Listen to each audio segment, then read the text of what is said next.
Welcome, everyone. I know you're listening to this story to fall asleep. So before we start, make sure to subscribe, like, and comment where and what time you're watching. Now, get comfortable and relax. Until very recently, I was a project manager for the Department of External Intelligence, a government organization tasked with probing the boundaries of human consciousness and unraveling mysteries beyond the paranormal. The things I have witnessed far exceed our expectations of the universe and shouldn't remain hidden, even if the truth is horrific. If you are reading this, I am so sorry for what is to come. When I was younger, my parents pushed me hard for good grades. Giving me the life they never had seemed to be their only duty, even if it meant that my childhood suffered. And I gave them what they wanted: the best marks in school, the hope of a successful career, and lots of money. Unfortunately, nobody, not even my cruel father, could have predicted that I would end up working for a secret branch of the government, one whose sole duty is uncovering facts that the mortal mind can barely comprehend. I started as a data analyst, but the executives soon realized that my skills could be better used elsewhere. It took just a few tests for me to be introduced to the psychical experiment sector, aimed at identifying uses for psychic phenomena. I was deemed to have special abilities and was told I could tap into a realm that few humans could. For a while, I was an agent for remote viewing. Essentially, my mind was used to spy on foreign nations. With some meditative steps, I was able to visualize complex environments and assist our army in pinpointing the locations of enemy bases. Was this ethical? I don't know, but it provided me with a sense of accomplishment, so I continued to do it. The more important I became in my job, the more I had to hide from my family and friends. My parents died thinking I was a pencil pusher for the government, and the few relationships I've had have remained short due to my secret life. The longer I've stayed with the department, the more information I have been given. But it was only once I became appointed as a project manager that I learned details that, if leaked, would change the world forever. I'm sure you have noticed the increased sightings of UFOs, or UAPs, in recent years. Their frequency has been at the center of my new position in the department. You see, these aren't vehicles piloted by little green men, they are beings themselves. Classified internally as seraphs, these entities have been visiting us for centuries. The Bible called them angels. The Quran named them malaika. But they are the same things that have been seen in the sky of every continent on Earth. I was told that they didn't know where they came from, or why they had visited us. Sadly, for them, I have a unique intuition, and knew that was a lie. I had spent many hours in the office after hours, dissecting classified documents and logging into computers above my access level. The more vivid the details became, the more I questioned my actions. What if I uncovered something I didn't want to? You can't put the toothpaste back in the tube, a silly metaphor for a twisted reality I was soon to live. It took me many months, but I eventually pieced together why the 33rd floor of our building is off limits. The Department of External Intelligence has been communicating with the Seraphs and has a machine built for this sole purpose. Last week, I used the device. It was a day like any other, at least that was the role I played. I scanned my card to enter the building and made my way to my office on the 24th floor. I put on a happy face as I greeted my companions in the rustic elevator, patiently waiting for the neon green screen to tick higher while soft synth sounds filled the cramped space.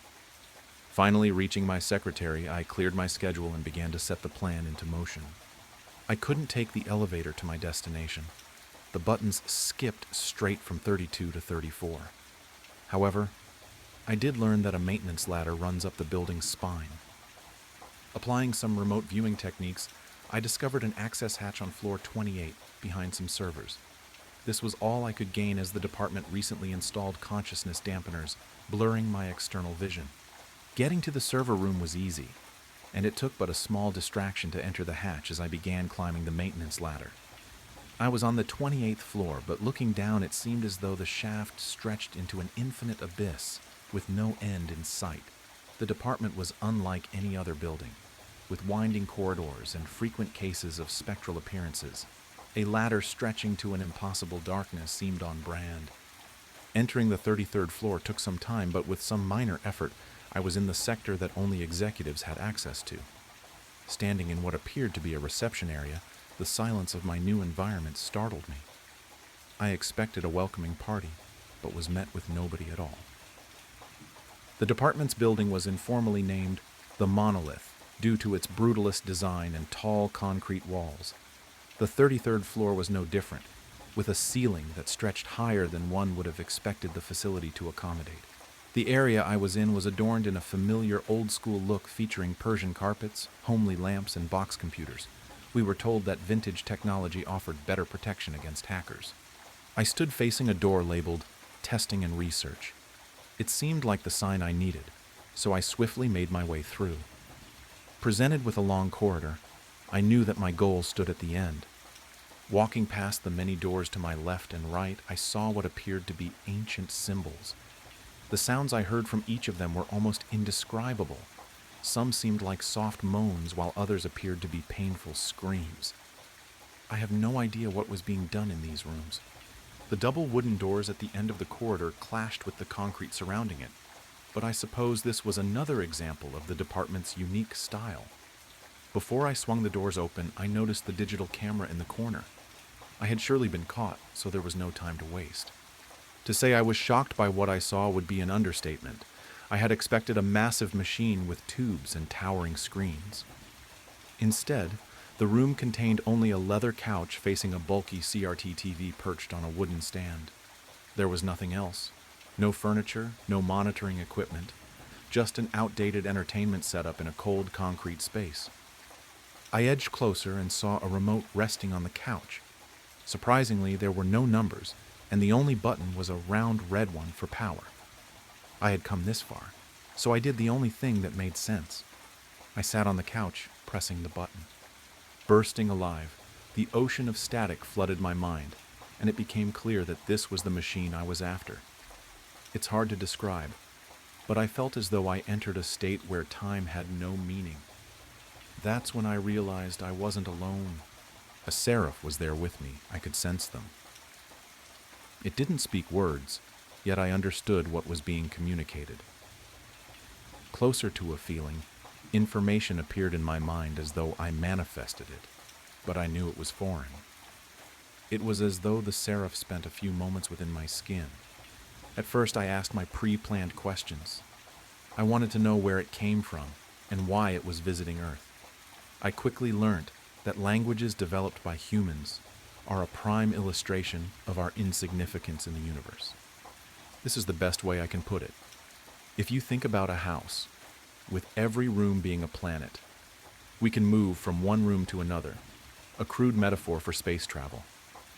If we are sitting in the living room, the seraphs have always been here, in a place that occupies the same space but in reverse, mirrored dimensions, two areas next to each other, but because they are back to back, one doesn't notice the other. The seraph told me that the reason that so many of them have decided to visit us is that they are partaking in a great harvest. They have made their way through many universes, and now it was our turn. Human souls hold special meaning in their existence, and it is only through our death that they can be harvested. Through it all, I had no fear. The seraph comforted me and guided me along each stage of the conversation. It whispered wise truths and made me feel as though my normal life had been but a dream compared to true reality. With my mind barely comprehending the secrets I had learnt, the TV zapped off, leaving a brief imprint of static as it slowly turned pitch black. I had been told too much, perhaps more than I wanted, and so I ran to the door. By the time I had reached the floor's hatch, 2 department officials were already there to arrest me. Their voices appeared calm, yet their grip on the concussion devices remained firm. They had a clear intent to take me down with whatever force was necessary. What happened next, I don't remember. It seems as though a few minutes were wiped from my memory. I recall putting my hands behind my head in surrender. When I came to, my hands gripped the jagged edge of a broken lamp, with corpses slumped at my feet. 2 dead bodies lay before me, mangled into a portrait of ripped flesh. I had to escape. I would surely be locked up for something I don't remember doing. Diving into the maintenance hatch, I flew down the ladder as quickly as I could, racing out of the building while trying to hide the blood on my clothes. I believe some people saw the stains, but they could have just as easily been staring at a madman running through a government facility. I am writing this message on a library computer. I dare not go home, as I will surely be found there. On the run for 7 days now, I don't know what is going to happen, but the world deserves to know the truth. Great pain and mass deaths are coming. I know this because the Seraph has continued to talk to me, giving me instructions for the coming months. I refuse to die, and so I made a deal. I will help them. I will be a harvester in human form. In return, they will ensure that my soul remains eternal. My whole life I have been controlled by my father, by the department. But this pact was mine to make. For the first time in my life, I felt powerful. If you are reading this, I am so sorry for what is to come. Hold your loved ones tight and enjoy the time you have left. We will find you. You cannot hide forever. The world exploded in a shower of glass and screaming metal. One moment I was driving, the wipers fighting a losing battle against the torrential rain, blurring the already indistinct highway markers.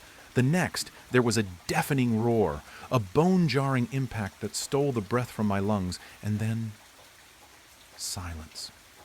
An unnerving, absolute silence that should have been filled with the shriek of tearing metal, the shattering of glass, the pained cries of the injured. But there was nothing. Only a suffocating stillness, broken only by the rhythmic thump of my own pulse, a frantic drum against the sudden, unsettling quiet. My head throbbed, a dull ache that pulsed in time with the frantic beating of my heart. I tried to move, to assess the damage, but my limbs felt heavy, unresponsive. Slowly, tentatively, I opened my eyes. The interior of the car was a mangled mess. Twisted metal clawed at the darkness. Shards of glass glittered like malevolent stars scattered across the crushed dashboard. Rain poured in through gaping holes in the roof, slicking the already sodden fabric of my seat. The air smelled metallic, acrid, like blood and burning rubber. Yet I felt nothing. No searing pain, no broken bones, not even a scratch. It was utterly surreal. I should be bleeding, screaming, possibly unconscious. Instead, I was remarkably intact, sitting amidst the wreckage of a catastrophic accident, experiencing only a dull throbbing in my head and a rising tide of disorientation. The silence was the most unsettling aspect. The absence of sound was more terrifying than any scream.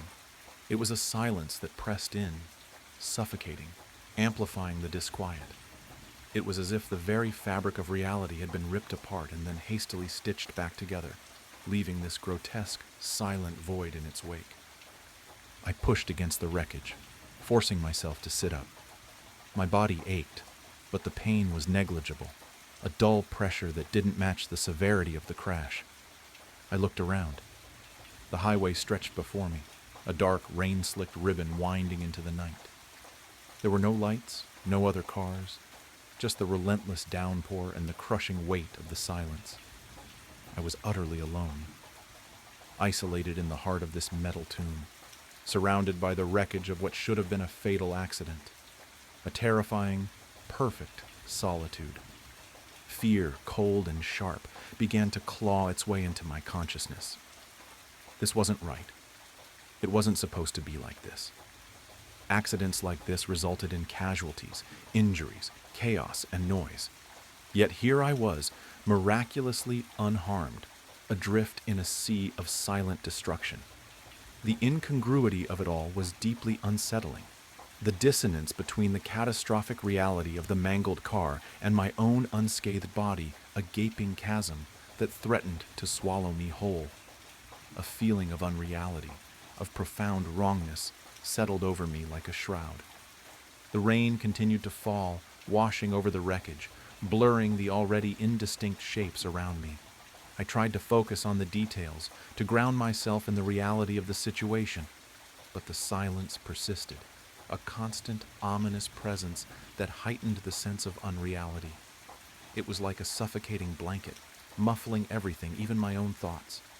The world felt strangely muted, as if I were watching a scene unfold from behind a thick sheet of glass.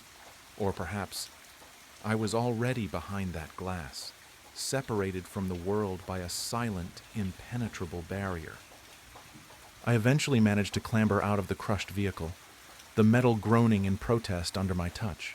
The rain continued its relentless assault, plastering my clothes to my body, soaking me to the bone. The ground beneath my feet was a mixture of mud and broken glass. Each step I took sent a shiver down my spine, a visceral reminder of the horrific event that should have left me shattered. Yet here I was, eerily intact. As I stumbled away from the wreckage, I caught a glimpse of myself in the reflection of a shattered car window. My face was pale, drawn, etched with the shock of the near-death experience. But there were no cuts, no bruises, no blood, not even a single scratch. My skin was flawlessly smooth, unblemished, a stark contrast to the brutal reality of the scene surrounding me. The realization slammed into me with the force of a physical blow. Something was deeply, horribly wrong. More than wrong. Impossible. This wasn't just an accident. It was something else. Something far more sinister. Something beyond comprehension. The implications hung in the air, heavy and suffocating, and my heart began to pound in my chest once more. This time not with the shock of the impact, but with a terrifying sense of impending doom. The silence remained, a constant, chilling companion, a stark testament to the unsettling and impossible nature of my survival. The rain continued to fall, a bleak and unforgiving curtain drawn over the unfolding horror. The rain had stopped, leaving behind a world washed clean, sterile almost, a stark contrast to the chaos I had just escaped. The silence, however, remained, a heavy, oppressive blanket stifling any lingering hope of normalcy. I ran a hand over my cheek, expecting the rough scrape of gravel against my skin, the sting of a fresh wound. My fingers encountered only smooth, flawless skin. The memory of the searing pain, the impact, the feeling of being crushed, all impossibly vivid, were juxtaposed against the cold, unblemished reality of my own body. Where were the abrasions, the cuts, the bruises that should have been decorating my skin like grotesque tattoos? There were none. My skin was flawless, an unsettling testament to something beyond explanation. Panic, raw and visceral, threatened to overwhelm me. I examined my arms, my legs, every inch of my body, searching for some physical sign, some evidence to confirm the horrific reality of the accident. But my skin remained strangely pristine, untouched by the carnage I had just survived. It was as if the accident had happened to someone else, a spectral twin, leaving me untouched, an anomaly, a ghost in my own life. The thought twisted in my gut, icy and sharp, a constant reminder of the impossible truth. The rational part of my brain screamed for an explanation. Maybe it was shock. Maybe the rain had washed away any superficial injuries. Maybe I was hallucinating. But the mangled wreckage of the car, the persistent silence, the chilling absence of any physical trauma, all these facts contradicted the possibility of hallucination. This wasn't a dream. This was an impossible reality, a nightmarish paradox that defied all logic. And the silence. Oh, the silence. It was the most terrifying aspect, a constant, chilling presence that amplified every unsettling detail. The rising sun cast a pale, weak light on the scene, revealing the full extent of the devastation. The car was a twisted, mangled mess, a monument to destruction. Yet I stood beside it, unscathed, a living paradox in a world that didn't seem to acknowledge my existence. It was like a cruel joke, a dark comedy played out in the silent aftermath of a catastrophic event. The impossible silence gnawed at my sanity, a constant reminder of my improbable survival. I stumbled towards the nearest road, hoping to find help, to have someone confirm the reality of my situation, or perhaps to help me understand its absurdity. The road was deserted, the emptiness mirrored by the desolate landscape. The world was mute, watching me with a silent, unnerving gaze. Hours have passed, and there was still nothing, or so I thought. As I walked towards town, I could have sworn that I was seeing someone following me, someone that was just always out of my eyes, even outside of my peripherals. "Show yourself!" I began yelling out, but it seems that maybe I jumped the gun. I continued on my long journey back home, still without passing a single soul. I finally made it back home, but things seemed wrong. I saw my wife, and she was crying. She was sitting down on the couch wiping tears as she was on the phone, and without a moment of hesitation she took off in a hurry. I could not figure out why, though, but there was no use following her on foot, so I just waited. I waited, and waited for hours, watching television and browsing the web until the door opened and my wife came in. But someone was behind her, wrapped up with bandages. I was staring until I finally realized who it was behind my wife. I was looking at me. I don't even know how this is possible, but seeing my own face made me feel lightheaded. A wave of nausea hit me so hard I had to grip the wall before my legs gave out. My vision blurred as I steadied myself, but my eyes stayed locked on the scene unfolding before me. My wife guided me, or whatever it was, into our bedroom, gently laying him down. She stayed by his side for a while, smoothing the sheets, brushing the hair from my forehead, whispering things only meant for me. Then she left. That's when he turned his head. For the first time since the accident, he looked directly at me. My breath hitched as I saw my own reflection in his darkening eyes. No, not darkening, blackening, as if ink was bleeding through them, swallowing the whites whole. "That sure was a close one," I heard my own voice say, though it didn't feel like mine. "This body was almost useless, but I'm glad it survived. Get comfortable, because unless you get as lucky as I did, you're going to be stuck like that for a while." What did he mean by that? What was even happening? My head pounded with questions, but I forced the words out. What happened? I wanted answers, but all I got in return was a laugh. My laugh twisted into something cold and cruel. I saw an opportunity, and I took it. That wasn't an answer. Not really. But something told me I wasn't going to get a better one. My frustration boiled over, my hands clenching into fists, my mind screaming at the impossibility of it all. I slammed my fist into the wall. The drywall cracked. I froze. I could affect my surroundings. Maybe I wasn't some Casper doomed to haunt my own home. Maybe, just maybe, I still had a chance. I followed him for weeks. I watched as he ate my food, used my computer, spent time with my wife. I watched as he walked into my job, smiled at my co-workers, laughed at their jokes. He slipped into my life with sickening ease, and no one, not a single person, questioned it. But something else was happening. At first, it was just flickers at the edge of my vision, little blurs that vanished when I tried to focus on them. Then they became more defined. Shapes, figures, moving in the dark corners of rooms, just out of reach. I thought they were stalking me, but they weren't.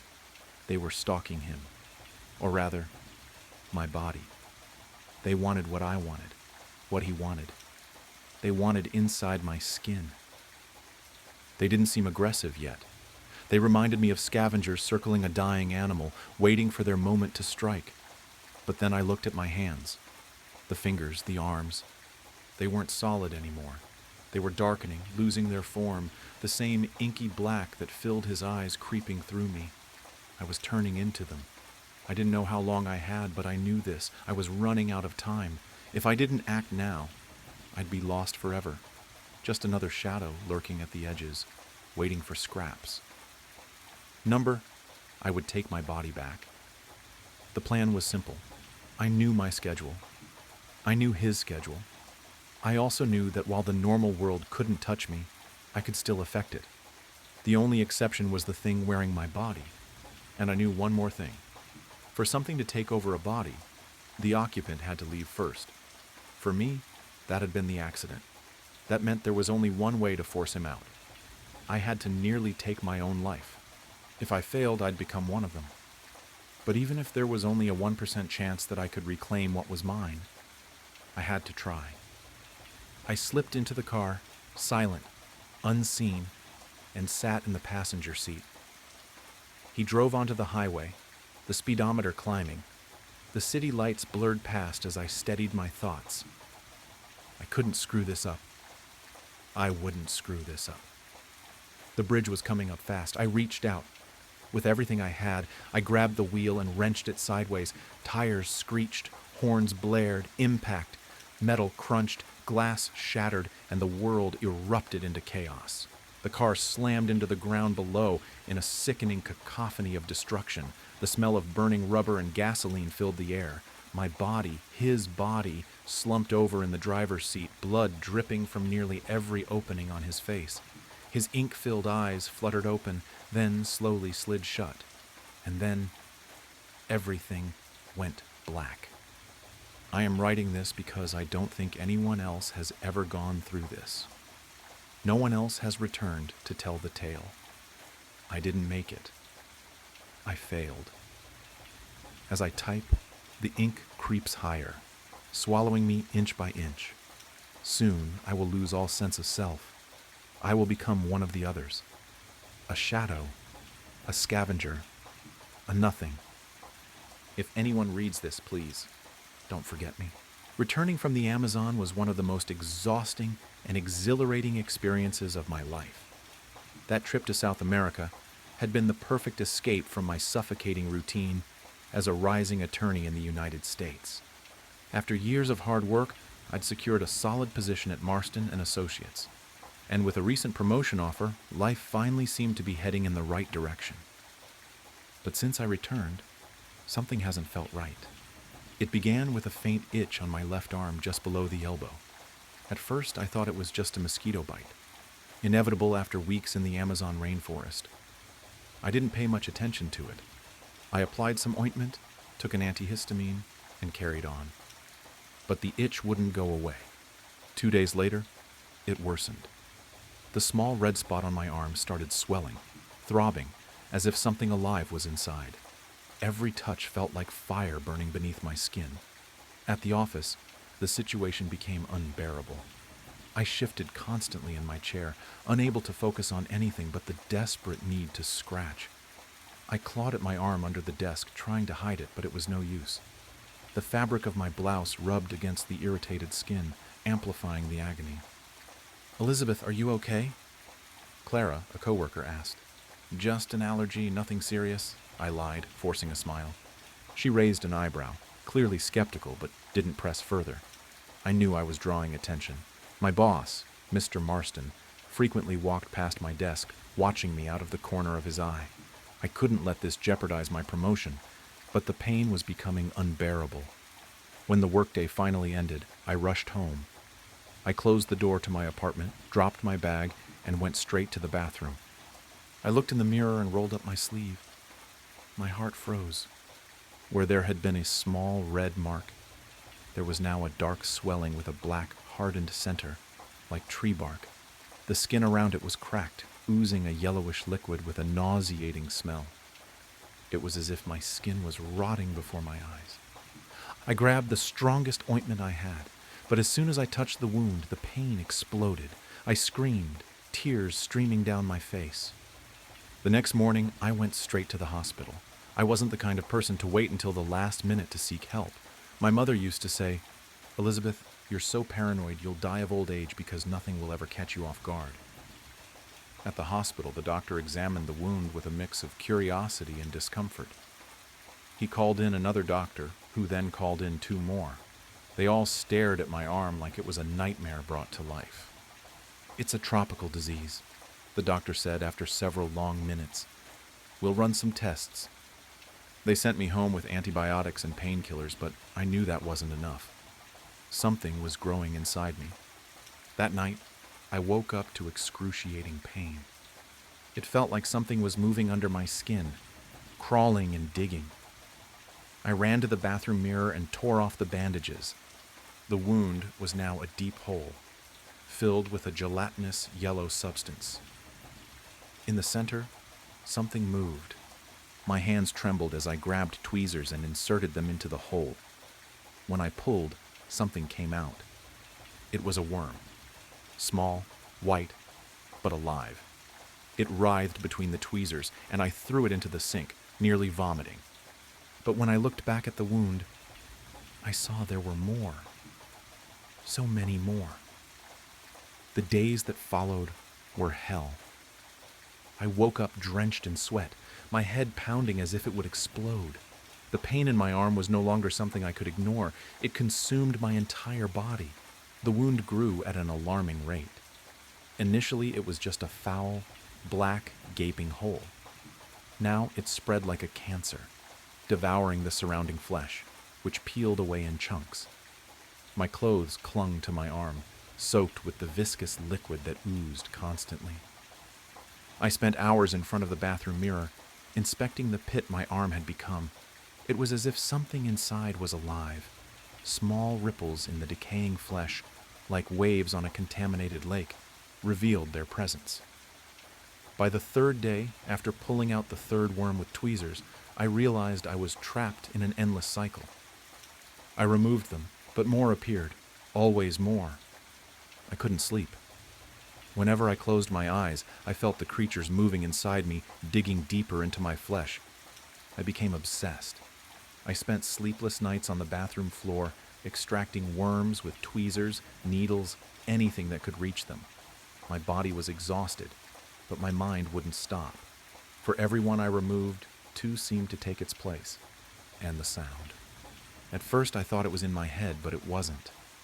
It was a low, wet rustling coming from my arm, the sound of something scraping against flesh, chewing, burrowing. By the fifth day, the nightmare reached a new level. My left hand went numb. I tried to move my fingers, but they wouldn't respond. When I looked at my arm, the swelling had spread. The skin around it was translucent, almost see-through, revealing long white shapes writhing beneath, rivers of larvae flowing through my body. I vomited on the bathroom floor, the stench of bile mixed with the rotting smell of my arm, making the air unbreathable. I knew they were growing, and I knew they wouldn't stop. It felt like a legion of burning needles was piercing my skin, deeper and deeper each time. The wound was growing alarmingly. At first it was just a black, fetid hole in the center of the swelling. Now it spread like cancer, advancing through the surrounding flesh, which was rotting and falling apart in pieces. My clothes started to stick to my arm, soaked with the viscous liquid that kept dripping constantly. The smell was nauseating, a mix of rotten meat and something chemical, acidic, that seemed to burn my nostrils. I spent hours in front of the bathroom mirror, inspecting that hole that had become my arm. It was as if something inside it was moving. Small ripples in the rotting flesh, like waves on an infected lake, showed that they were there. On the third day, after pulling out the third worm with tweezers, I realized I was caught in an endless cycle. I would remove them, but more would appear, always more. I cried out of frustration and disgust. "Get out of me! Get out!" I screamed, my voice hoarse and desperate, but the worms didn't obey. Each night was worse than the last. I couldn't sleep. Every time I closed my eyes, I could feel the creatures moving inside me. The mere thought that they were digging through my flesh kept me awake. I became obsessed. I spent the night sitting on the bathroom floor, pulling out worms with tweezers, a needle, anything I could reach. My body was exhausted, but my mind never stopped. Every time I pulled one out, it seemed like two more appeared. I began to hear sounds. At first, I thought it was just in my head, but it wasn't. It was a low rustling noise, like something wet brushing against flesh, gnawing, burrowing. I knew they were growing. On the fifth day, hell reached a new level. My left hand began to tingle. Then, it went numb. I tried to move my fingers, but they wouldn't respond. When I looked at, I start. My skin was greenish and damp, gleaming with a sickly, oily sheen. I called an Uber to take me to the hospital. When the driver stopped in front of the building, I hesitated for a moment. I tried to cover my arm with a cloth to hide the deplorable state it was in, but the fabric quickly became soaked with the yellowish liquid that leaked incessantly. I got in the car, hoping he wouldn't notice. "Good morning," I tried to say, but my voice came out hoarse, almost inaudible. The driver, a middle-aged man with a friendly expression, smiled through the rearview mirror, but his expression changed as soon as the smell reached him. "Are you okay?" he asked, wrinkling his nose and cracking the window a bit. "It's just an infection. I'm going to the hospital." He nodded but kept the windows open throughout the entire ride. I saw him rub his nose several times, and his glance in the rearview mirror was filled with distrust. The smell was getting worse. It was the smell of death. When I finally arrived at the hospital, I staggered through the front door. The people in the waiting room instinctively moved away, some covering their mouths, others wrinkling their faces in disgust. I was taken directly to the emergency room. The doctor who attended to me was the same as before, but his serious expression indicated that he knew the situation had gotten out of control. He could barely hide his own reaction to the smell. "Elizabeth, what happened?" he asked, while putting on gloves and a mask. I don't know. It's getting worse. It's growing." He looked at my arm, now practically unrecognizable. The wound had turned into a grotesque opening filled with necrotic flesh and viscous secretions. The center pulsed as if it had a life of its own, and the edges were covered in small worms crawling in and out, as if they were digging tunnels. It was as if they were digging tunnels. "We need to act immediately. This is no longer just an ordinary infection," he said, calling for other doctors. I was rushed into the operating room. The nurses' faces were a mix of professionalism and horror, as if they were trying not to think about what they were seeing. The room was cold, and the bright lights reflected off the metal surgical instruments. "We'll need to amputate the arm, Elizabeth," the doctor said, holding my healthy hand to try to comfort me. "There's no other option. It's spreading too quickly." I simply nodded. I no longer had the strength to protest. All I wanted was for it to stop. They sedated me partially, but I remained conscious enough to feel the first incision. When the scalpel cut into the flesh around the wound, a collective scream echoed through the room. Larvae were raining down. From the cut, a torrent of white worms exploded like a geyser. They were larger than the ones I had seen before, thicker, almost translucent, with quick and frantic movements. The nurses recoiled, some screaming, others dropping instruments on the floor. "My God," murmured the doctor while trying to stay calm. The worms fell to the floor and began to spread throughout the room, crawling in all directions. The stench emanating from them was even stronger, a wet, rotting smell that seemed to fill every corner of the space. The doctor continued cutting, desperate to sever my arm from the rest of my body. But the worms didn't stop. They appeared from every side, burrowing into my flesh as if they were living roots, connected to my own body. The pain was unbearable, even with the sedatives. I could feel every movement, every bite, every slide of their viscous forms. "We need to finish this now," the doctor shouted, wielding a surgical saw to cut through the bone. But as he began to saw, more worms came out, this time faster, as if trying to escape. One climbed up his glove, crawling to his wrist. "Get this off me," he shouted, as another nurse tried to help him.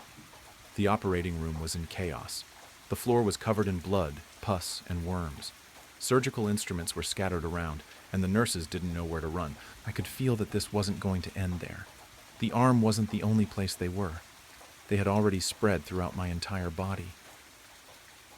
"Doctor," I whispered, my voice almost inaudible. "It's no use. They're everywhere."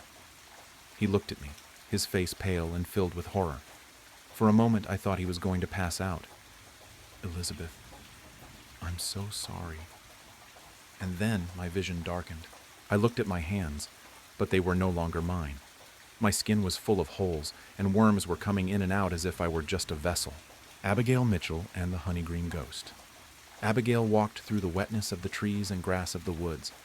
Her task completed, she looked for a place to rest. The gash on her side would need a few minutes to heal fully. The process had begun already. She would need to buy some new clothes as well. She smiled to herself as the rain wet her skin and the thunder soothed her mood. "Ah, there we go," she said, looking at the small clearing. It would do. It was maybe 10 meters from the river, perhaps a swim later. For now, she just wanted some rest. She took her time picking some rocks and sticks to make a fire. There wasn't much that was dry out here, but it mattered little. She placed the surrounding rocks carefully, creating a fire pit. She knelt on the almost muddy ground and set to work, placing the somewhat wet and outright wet sticks and twigs underneath her makeshift fire hood. Closing her eyes, she put both hands over the sticks and helped them to dry faster. She then took the index and middle fingers of her left hand and placed them within the carefully laid mess of twigs. They glowed. As she rubbed, the sticks' flames came to life. She then took her bag off her shoulders and pulled out 2 dead squirrels.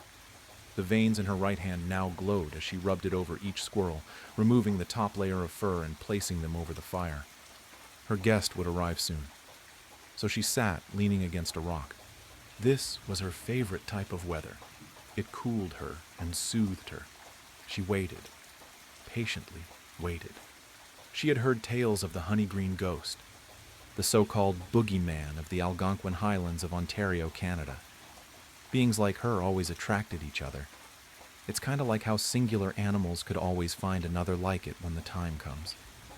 Sometimes it was stories of each other that brought them together. Sometimes a new report or sighting was enough. Word of mouth was the most common method. But then again, it could be the weather. What Abby hated was when it involved other humans. Those tended to go in ways she oftentimes regretted. She enjoyed meeting things like her, or kind of like her. She wasn't actually sure just how human she actually was anymore. But friends and family often kept her grounded. She figured she'd wait as long as it took. Honeygreen would find her eventually. She checked the squirrels and decided to snack. Ripping off a small bit, she tossed it towards the ground. It vanished just before hitting the ground, then appeared again, flying in another direction. "Please explain to me, why do I keep trying to feed you?" she said, smirking as one good feline eye appeared for the briefest of instances, then vanished again. "What did I do to deserve to be haunted by you?" "Eat the squirrel," she stated, adding, "It'll give your fur some color, maybe." Laying back against the rocks, she closed her eyes and hummed lightly to herself, placing her arms behind her head. The gash on her side was slowly closing, as if in tune with the humming. Even the thing crawled its invisible self onto her lap and rested as it finished the meat. For a while she hummed as the rain fell over her, but soon enough she perked up as she heard the cracking of leaves and the crunch and wetness of the grass. "Pardon," came a raspy, whispered voice. Abby turned a glowingly warm palm toward the tall and skeletal ghostly thing. She held her hand out to it. "Come, the fire's warm, and I can use the company," she said. The creature was swathed in clothing as if to hide its features. It eyed Abby's hand and the flames, sensing the oneness of each, separate but the same. Its lanky frame and much too long limbs moved closer, dropping to all fours and moving in like a dog. "Come on, then," Abby stated, pointing at the other squirrel on the spit. "That one's yours. I figured you'd be a mite hungry when you got here." Honeygreen moved closer to the fire and sat across from her, smiling as best it could. Its oversized jaws drooled at the sight of the squirrel. Abby nodded, and the creature snatched the squirrel from the spit, ravaging it. Its skeletal teeth chattered after swallowing the animal whole. Honeygreen let out an airy sound of satisfaction. The sound would make the blood run cold in most people, not used to seeing or dealing with the fantastical or the horror of such a creature. "Taste good?" Abby quizzed. "Delicious," it said in a breathy tone, sitting lotus style. "Thank you for the fire and the food. I hunger often. I am frequently cold, but this evening, in this rain, you have warmed me more than I've been warmed in ages," Honeygreen stated, glaring at her. It did not mean this to be intimidating, but it was the only way it could look at a person. It was part of the curse from the Highland spirits.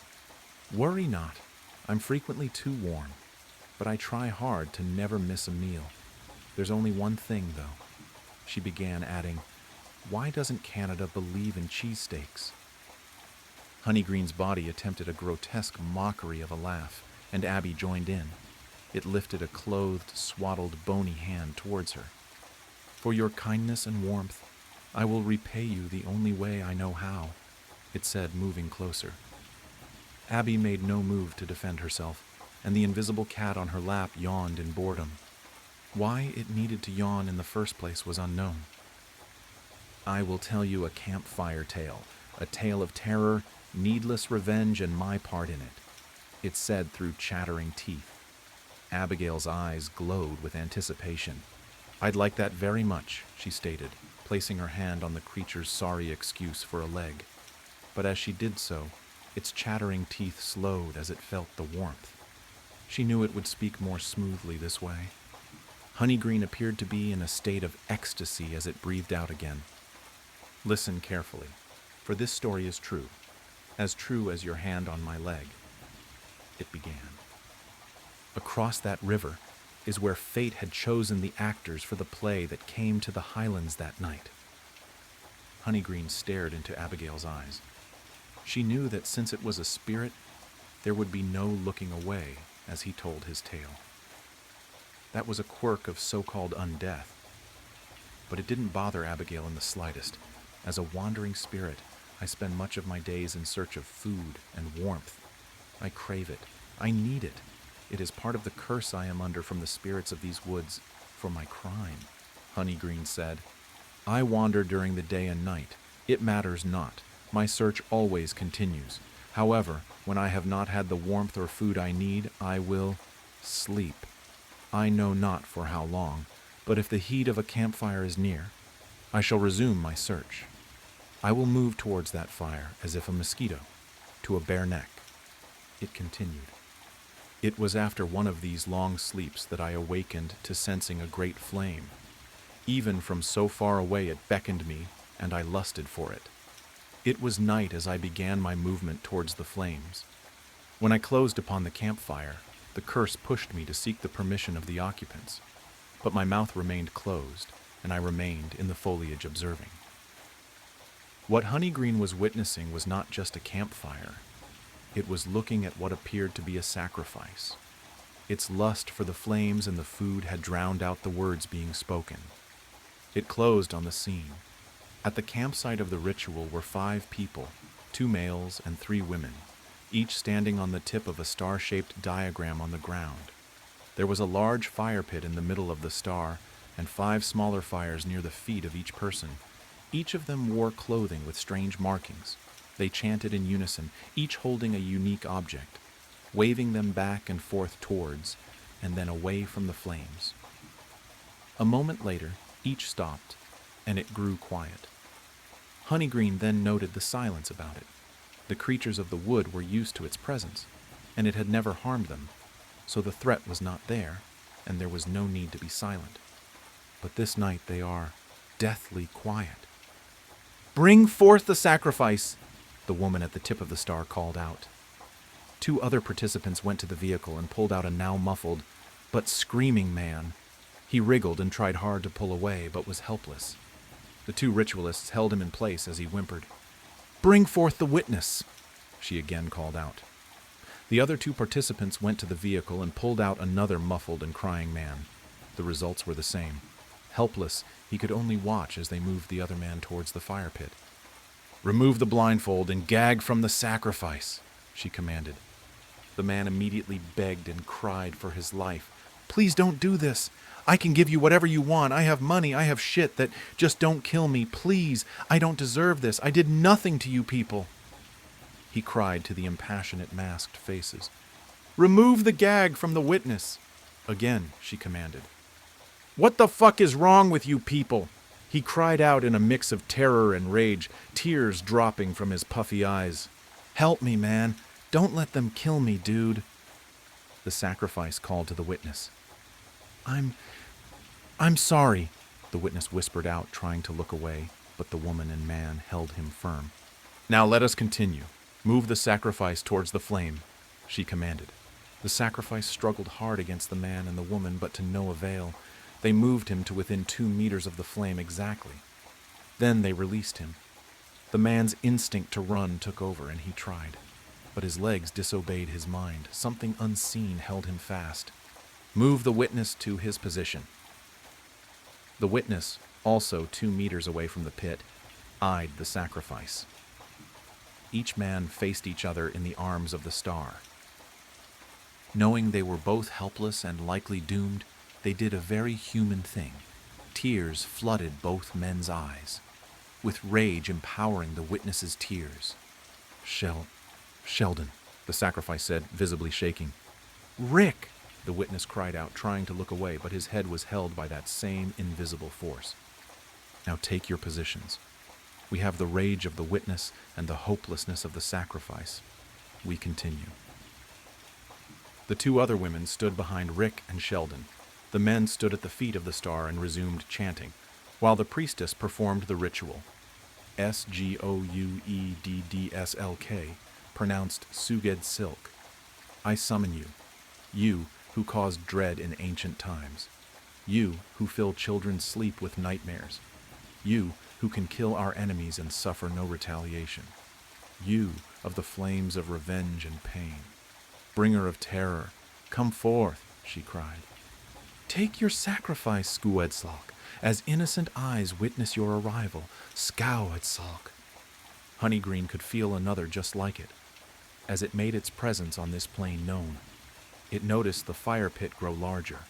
As it did, its hunger for the flames grew in scale, but it could resist only barely. The flames formed tendrils snaking towards Sheldon as he cried in pain. His shins and feet burned from the contact. They pulled him closer to the pit slowly, as if feeding off not only his flesh, but his fear. Rick could only watch in horror as Sheldon reached the middle, and the flames cascaded and flowed up and over his body. It took mere seconds for him to be immolated. He screamed as he died. Emerging from the ruins of his body stood a tall, wiry, grotesque thing that resembled a mix of a human and a salamander. Reddish-black skin, charcoal-black eyes, reptilian facial features. It screeched a yawn, as though bored by the summoning. It turned to look at the witness as the flames flowed over its body. This had proven too much for Honeygreen, and it made its way towards the ritual as fast as its lanky form could take it. Its craving for the warmth had now overridden its curiosity.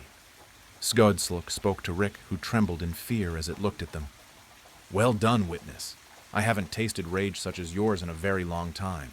If you survive this night, let that stick with you, it said, poking him in the chest, its taloned finger slightly puncturing and burning his flesh. Rick screamed.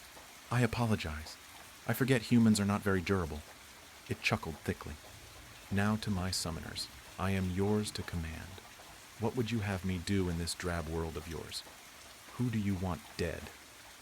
The woman at the head of the star moved forward, offering praises as she did so. Mighty Sgoueddslk, as your mistress, I command you to... She never got the chance to finish as Honeygreen emerged from the woods, crawling swiftly as a spider on all fours towards the fire. Pardon, may I join you? Honeygreen called out. Who dares? Sgoueddslk snarled. What the hell? One ritualist shouted. Oh no! Called another, and as he moved, he scuffed the protective star just enough. Sgoueddslk quickly turned to face his now terrified mistress, for she knew what that meant. The barrier was gone. It freed the beast. You would dare summon another to ambush me? It snarled at her. No, she cried out. I don't know what that thing even is. Oh, mighty... Silence, it said, plunging a taloned finger through the sides of her mouth. Honeygreen just stood there, drawing in as much of the heat as it could. Sgoueddslk could feel the impossible cold of the thing. Thinking it was being attacked by the other demon, it lashed out at its summoners. Long talons gored the panicked woman where Sheldon stood. It peeled her open from stomach to sternum. The other woman fled into the woods. Spinning, it then sliced the first man's head from his body in a jagged mess of blood and gore. The other fled in the woman's direction. Rick could only watch, as he felt like his mind was about to snap from the events before him. All he had done was take the wrong turn last night. Just a wrong turn. A stupid wrong turn. Sgoueddslk bent towards him. You, witness, You are free. I still smell vengeance and rage in you, it said before pulling his talon from the mistress's face. She fell to the ground, clutching her pierced jaws in pain. Squedsilk took the same dagger-length talon and pulled it painfully from its hand. I cannot leave this spot, but you can. You kill them for me, boy. You make them suffer for what they did to both of us. Then you bring that talon back to this fire and throw it in, and I'll know the deed is done and nothing like me will ever bother you again. Rick felt freed of whatever force held him. He shakily took the talon and felt the energy flow into his body as if the dagger possessed him. He looked at the now pitiful, whimpering mistress. No, witness, she is mine. For her crime, death is too kind. Now go, Squedsilk commanded. The mistress screamed as her summoned beast snatched her and glowered into her terrified eyes. Squedsilk smiled a toothy grin. Death is far too good for you. I do have something else in mind, however. It then turned to look at Honeygreen with a mix of disgust and hatred. Honeygreen simply nodded, tipping its hat. Thank you kindly for the fire and company. Saying nothing, Squedsilk pulled itself and the screaming woman into the pit. I'm not sure how much time had passed, but the boy returned, Honeygreen said. He still had the talon in his hands. It was covered in blood. So I guess... Honeygreen's teeth chattered as though cold. He was, as in her excitement at the story, she had removed her hand. She quickly placed it back on him. I guess he had gotten his revenge. The flames were still high as I sat there watching him. He wasn't scared of me. He'd seen worse that night. He took the talon and tossed it in the flame, then sat down. Abigail cocked her head to the side and quizzed Honeygreen. Honeygreen, I thought you said this was a tale of needless revenge. It was, Honeygreen stated. He opened his coat and revealed bloody swaths of human skin. He opened it further to reveal a tattoo on the skin. That tattoo belonged to the boy, Rick, it stated. Oh no, Abigail said in genuine concern. Why? Part of my curse is to harm no one sharing their campfire with me while they are awake. I see, Abigail said, solemnly. The twist of the tale hits her. Well, it was a hell of a story. If you had told that tale to certain other types of people, they'd be trying to destroy you right now. But I see the spirits of these woods have rules, and you followed them. Honeygreen tipped his hat. Yes, ma'am. Honeygreen rose. I'll be going now, it said. Oh, no, Abigail said, increasing the warmth her body put out. Honeygreen salivated. Sit! I told you I could use the company, she stated. Now I'm going to tell you a story, and it's a doozy. Abigail started. It's about the Fae, a smoke monster, and a kid who won the lottery. How can a sound from a simple item be the source of such recent and existential dread? I still ask myself that question as I lay awake at night. I have given up trying to get back to sleep. The sound, the images, they will not stop.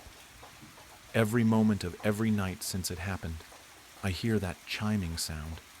It rings in tune with my own heartbeat, to the point where I feel like perhaps it has replaced it entirely.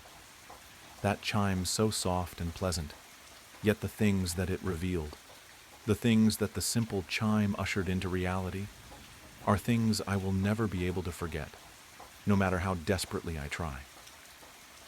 It all started when I found that odd bell. It was 3 weeks ago.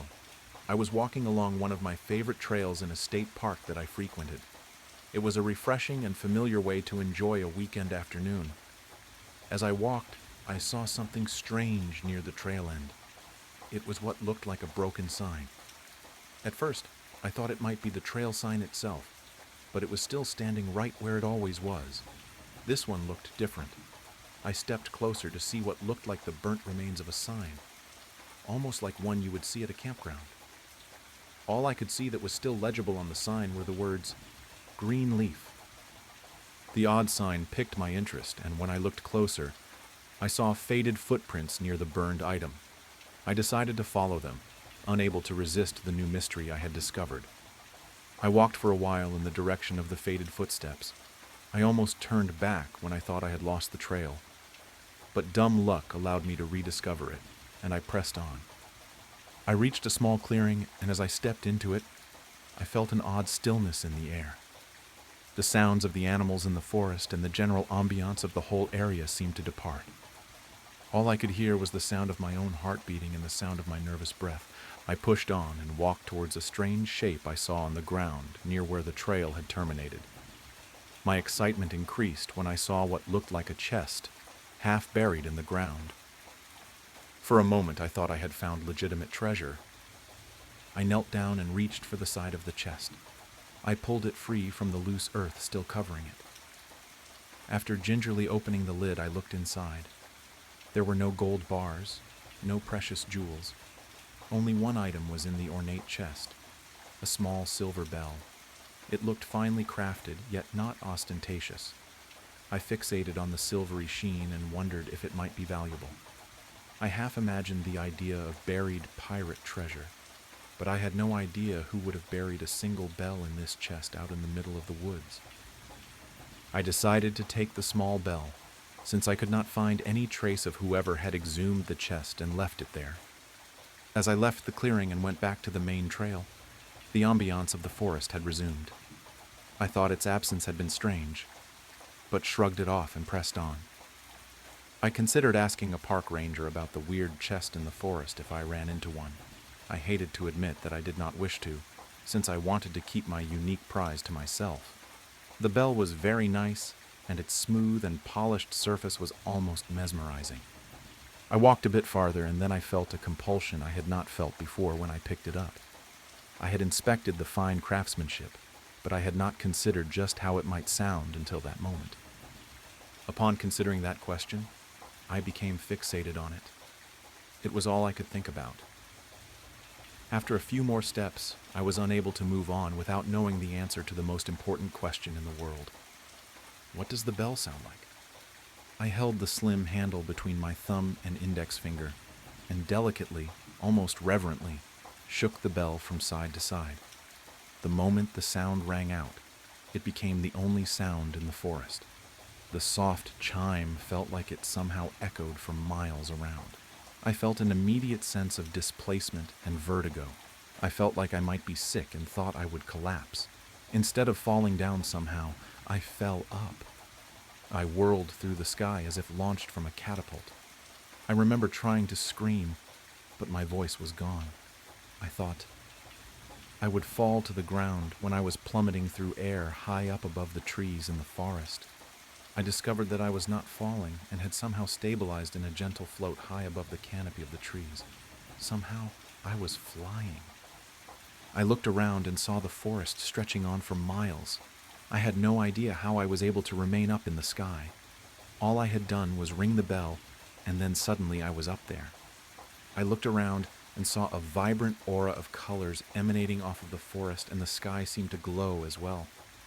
I looked at my hands, and they seemed translucent and glowing with a similar array of impossible shades.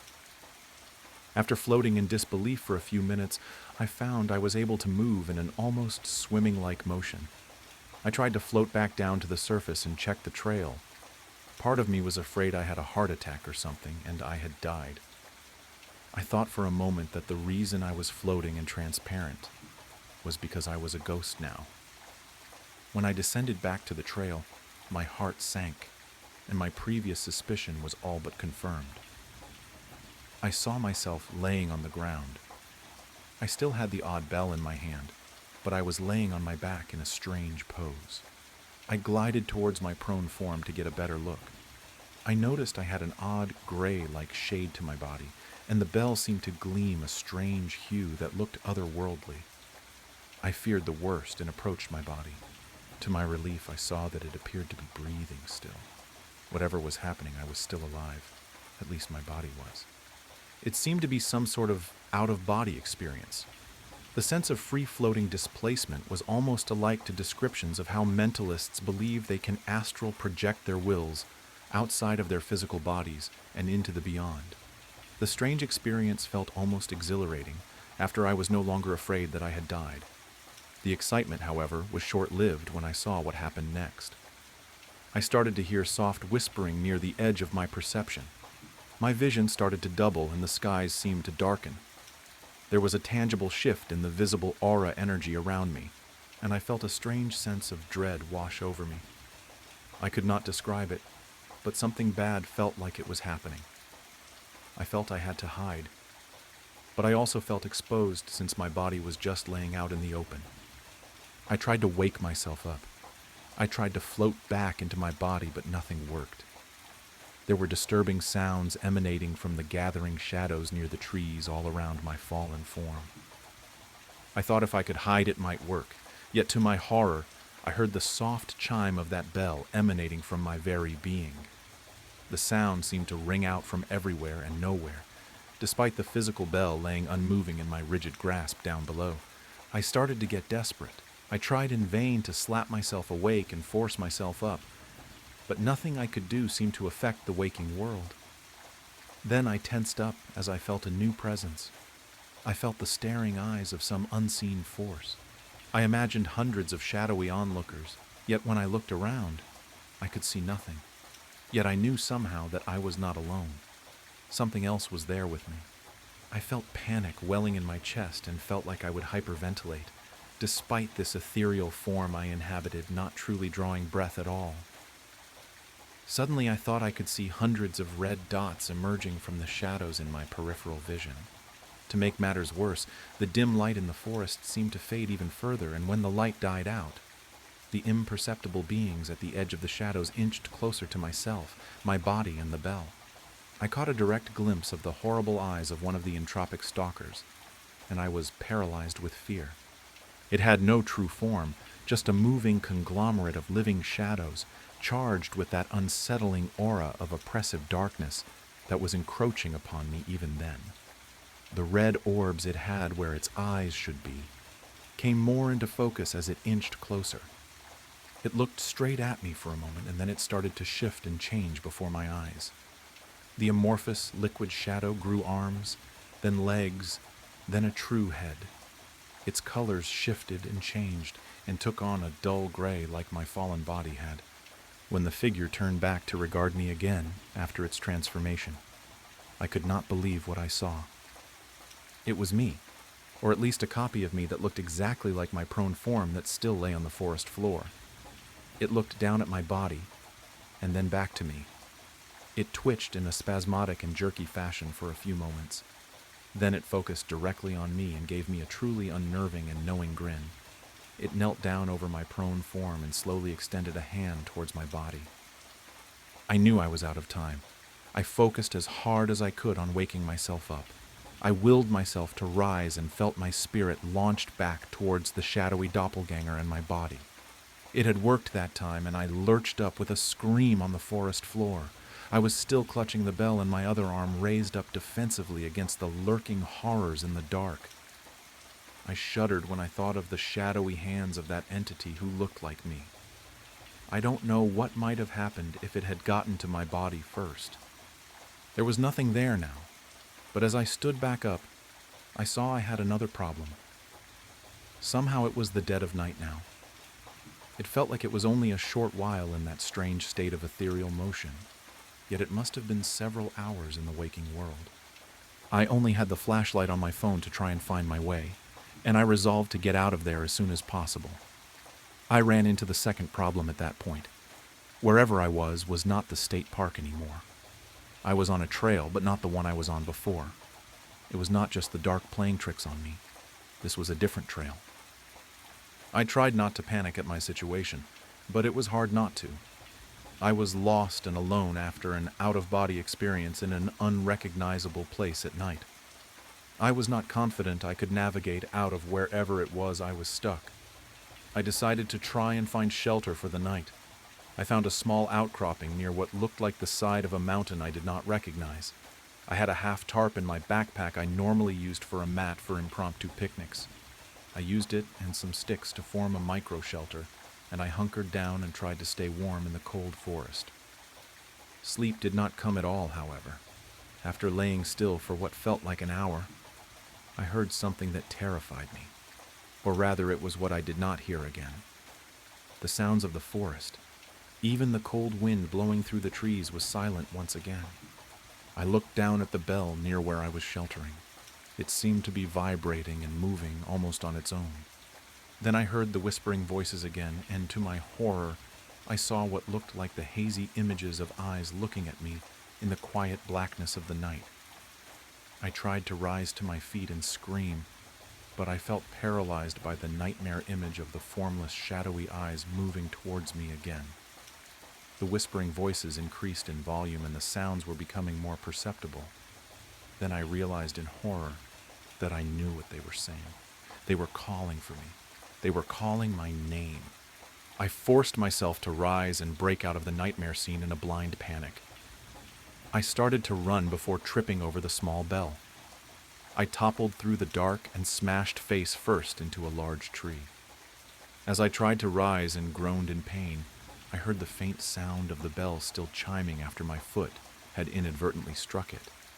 The next moment, my spirit was flung outside my body again. Not as high up as before, as I seemed to have slightly more control over my spectral wandering. I saw that even at night things seemed brighter here. Colors contrasted starkly with certain elements in the environment. The thing I saw for sure when looking back towards where I had fallen were the wisps of reddish smoke that no doubt represented my shadow stalkers. My heart sank as I realized they were down there yet again with my empty vessel. I swam back down as fast as I could. Some of the red wisps lingered close to my fallen body. I got closer still and saw the nightmarish form of the red, featureless entities close in on my body in the waking world. 3 of them loomed over my shell and looked back to see me arrive. They smiled in unison and reached down towards me. I tried to scream and willed myself awake again. Once more, I succeeded, and I lurched up, finally vocalizing the frozen scream my ethereal form was unable to utter. It was daylight again. I looked around and saw that I was on the trail. I was originally when I had found the burnt sign. The same trail that led me in pursuit of those mysterious footsteps to this odd little bell. I looked down and saw I was still holding it in my hand. I felt a chill creep up my spine as I swear I heard the whispers again. I ran back to the burnt sign and down the trail that the now faded footsteps had led me down. I found the chest laying in the clearing, and I returned the bell to the chest and closed the lid. I did not have a shovel, but I tried to scoop handfuls of dirt over the chest. After what I had seen, I felt compelled to ensure no one discovered the thing ever again. When the deed was done, I started back to my car. As I trudged on, I considered the strange bell, the out-of-body experience, and the awful night, hiding from the hungry shadows that whispered my name. That horrible face that mimicked mine, and whatever intent it had for my corporeal form. I shuddered and resolved never to return to the park again. I still do not know what any of it really was. I do not know what I really saw 3 weeks ago, but I wish I had not seen it. I wish I had not found it, because whatever I caught a glimpse of in the forest with that otherworldly bell, it is not done with me. I thought I could put the matter behind me, but I realized in subsequent days it would not be that easy. Recently I have begun to hear things, and I fear that just ridding myself of the bell was not enough. Every night since then I hear a faint chiming at the edge of my mind. I hear that sound, the chiming of the bell, slowly growing louder each night. Even though I have not touched the thing since I discarded it back to the earth, the chiming is still with me. The true horror dawns on me when the whispers begin again. I don't know what to do now, but I am afraid. I am afraid that I was not the only one to come back from those woods. The stillness in the air is palpable, and the soft chime makes me feel that familiar sense of displacement. I need to focus. They will be here soon, and I don't know where the sound will carry me next. Sarah hadn't meant to answer the 3:03 a.m. call. The graveyard shift at Midwest Customer Solutions was usually quiet, just the occasional insomnia-driven complaint about defective appliances or billing errors. She'd taken the night shift 6 months ago, after David's death. The late-night hours helped her avoid the morning phone calls from well-meaning friends, their awkward condolences about her fiancé's sudden passing just weeks before their wedding. The ring she couldn't bring herself to remove caught the fluorescent light as she stared at line 3's blinking indicator. Just yesterday, she'd found David's last voicemail on her old phone. "Hey, love. Running late at St. Augustine's. Had to help Father Michael with some paperwork for the ceremony. The old guy's intense about marriage vows, but I guess that's why everyone says his couples last forever, right? See you at home." She never saw him again. Later that night, she dreamt of David standing at their planned wedding altar, his ring glowing like a coal. "Forever," he'd whispered, his voice layered with others, "isn't long enough." She'd woken to find their wedding invitation charred at the edges, though she hadn't kept any in the apartment. Something stirred in her memory. An old story her grandmother used to tell about midnight phone calls from the dead, how they'd beg you to stay on the line just a little longer, just a few more precious moments of connection. Sarah had dismissed those tales until the night after David's funeral, when her phone rang at midnight. She'd rushed to answer it, heart pounding, but there was only static. Her fingers moved before her brain could stop them. "Thank you for calling MCS. This is Sarah. How may I assist you today?" The line crackled. At first, she thought it was interference, but then she heard them. Two voices, barely above a whisper, speaking in perfect unison. The sound made her skin prickle, like ice forming on a window pane. "My love, my eternal love." Sarah's chest tightened. The voices were tender, intimate, but wrong. Each syllable seemed stretched, distorted, as if the speakers were being slowly torn apart, even as they reached for each other. She thought of taffy being pulled, of sinews stretching past their breaking point. "I'm sorry, I'm having trouble hearing you clearly. Could you please... forever and ever and ever and ever..." The whispers grew more urgent, more agonized. Sarah's hand trembled as she reached for the supervisor alert button. That's when she heard it, the third voice. It didn't come through the phone's speaker, but seemed to resonate directly in her bones, ancient and terrible as church bells at midnight. "Enough!" The line went dead, leaving behind the scent of burnt roses and copper. "You answered it, didn't you?" Marcus, the shift supervisor, stood in her cubicle doorway, his dark skin ashen in the fluorescent lighting. "The 303 call." His hands were shaking as he clutched his coffee cup, and Sarah noticed old burn marks around his wrists, like someone had once bound him with rings of fire. Sarah nodded, still shaking. What was that?" Marcus sank into the spare chair beside her desk, the plastic creaking under his weight. "It started 3 months ago. Always the same time. Always line 3. Jenny Thompson was the first to answer it." He paused, running a hand over his face. "She disappeared the next day. Car in the parking lot, purse on her desk, just gone. But she left something behind, a single black rose, its petals burnt around the edges, and a wedding ring that was hot to the touch. And the others? 2 more, both gone within 24 hours of answering." He leaned forward, voice dropping. "We tried everything. Call tracking, recording devices, bringing in the police, but the number changes every time, and the recordings, they're just static, except ... He glanced around nervously. "Except when you play them backward. Then you hear wedding bells and screaming." Marcus rolled up his sleeves, revealing the full extent of the burn marks. They weren't random. They formed perfect circles, like wedding bands seared into flesh. "I tried to help one of the couples," he whispered. "Last month, I heard the whispers coming from the break room. Found 2 of our day shift workers, Amy and Michael, just engaged, holding hands and walking toward the exit like sleepwalkers. I grabbed them, tried to pull them apart." His voice cracked. "The rings of fire just appeared, burning into my skin. When I came to, they were gone. Their bodies turned up 3 days later in front of St. Augustine's, still holding hands, their fingers fused together." Sarah glanced at her watch. 3:47 a.m. Why hasn't anyone shut down the line? "Management tried, disconnected all the phones at 3 a.m. for a week." Marcus's eyes darted to the ceiling cameras. "The calls came through anyway, and now they're getting more frequent, Last night, line 3 lit up at 9 p.m. I answered it myself, but hung up before they could finish. Been feeling burning in my wrists ever since. Sarah shouldn't have come back the next night, but rent was due and good jobs were scarce. Besides, she told herself, lightning never strikes twice.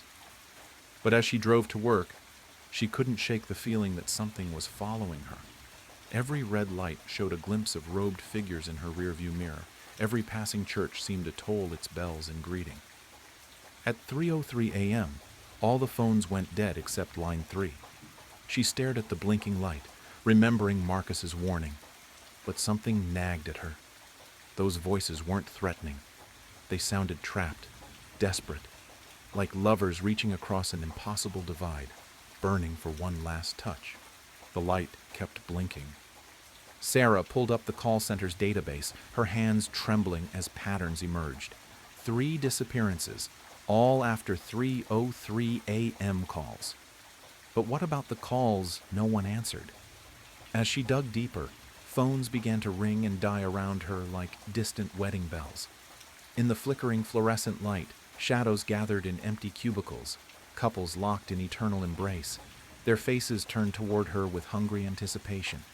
And there, in the records from 6 months ago, a single call at 3:03 a.m., the night David disappeared, answered by Father Michael himself.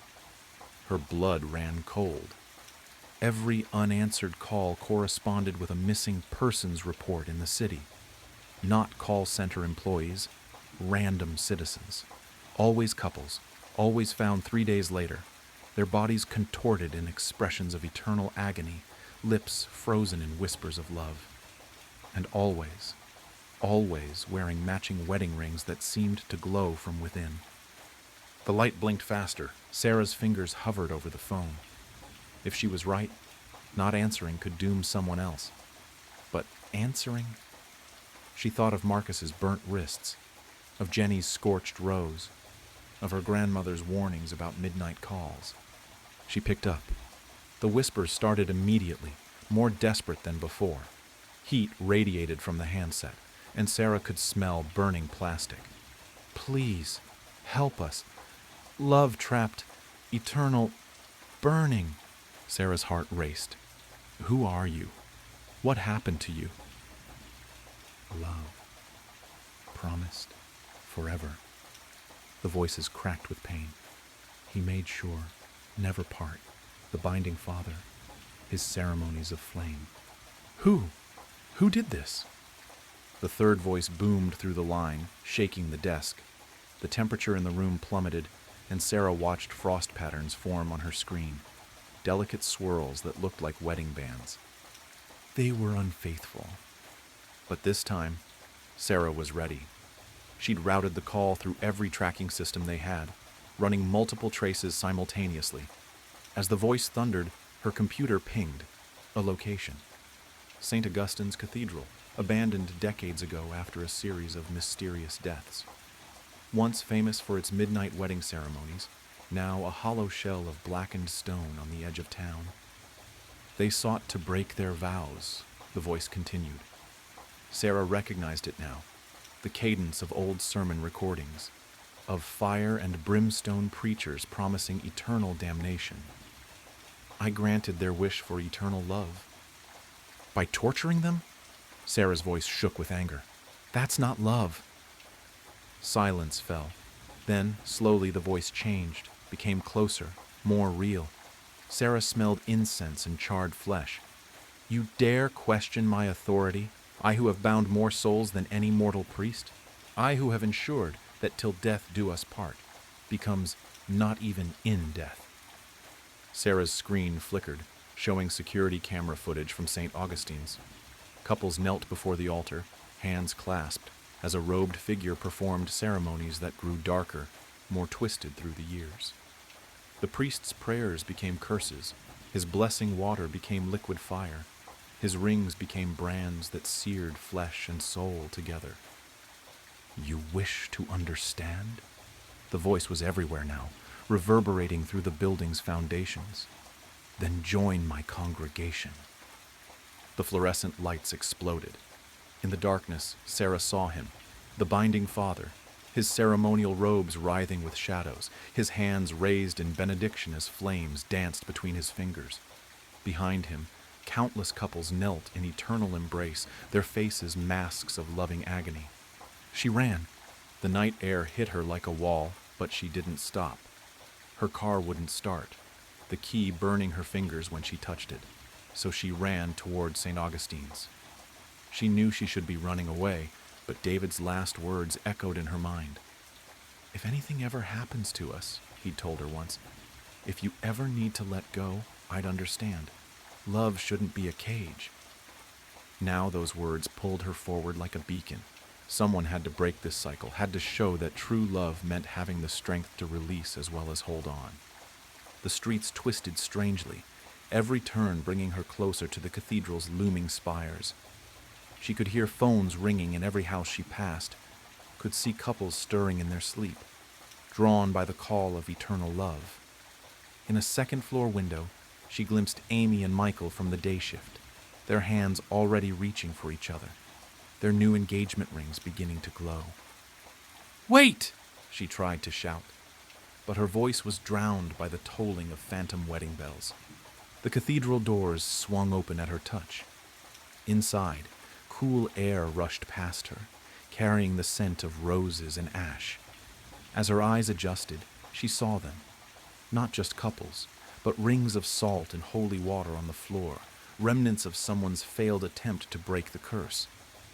Hope fluttered in her chest as she spotted an ancient book lying open near the altar, its pages filled with counter-rituals and ceremonies of unbinding.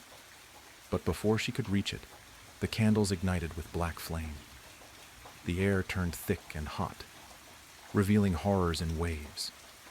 Couples frozen mid-embrace, their bodies fused like melted wax, faces emerging from stone walls in eternal screams of ecstasy, shadows writhing overhead in the shape of clasped hands. Near the front pew, Amy and Michael reached for her with burning fingers, their wedding rings pulsing with unholy light. Then she saw him, David, trapped among the congregation, his face both agony and bliss. "Sarah," he whispered, "I finally understand. This is what true love means." The book burst into flames as the binding father emerged from the shadows. His robes rippled with captured souls, but when he turned, Sarah saw not a monster, but a man's face, aged and lined with ancient grief. "I was like you once," he said softly, "young, believing love could survive anything.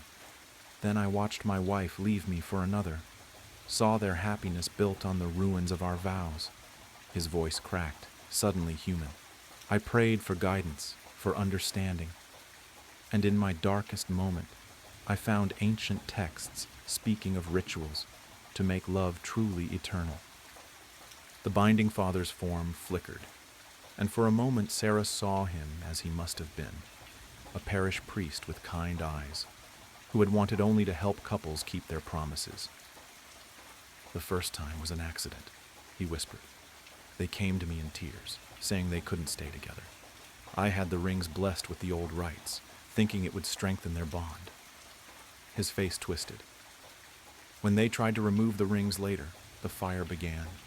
Their screams, but their love, oh, their love became perfect, eternal, pure." He reached toward Sarah with trembling hands. "Sometimes in the silence between calls I hear them crying, but isn't that better than the pain of broken vows, of watching love die slowly, poisoned by time and temptation?" His eyes searched her face, almost pleading. "You understand, don't you? You, who still wear his ring?" "Welcome to my church," he said, spreading arms wrapped in shadow, "where love truly lasts forever." Sarah saw Jenny Thompson among the congregation, locked in an embrace that was both ecstasy and torture. Saw Marcus, too, his burnt wrists finally explained. He'd tried to pull a couple apart, to break their eternal bond. "You can't keep doing this," Sarah said, backing away. "Love isn't meant to be a prison." The binding father laughed, and the sound was burning metal on bone. But isn't that exactly what they pray for?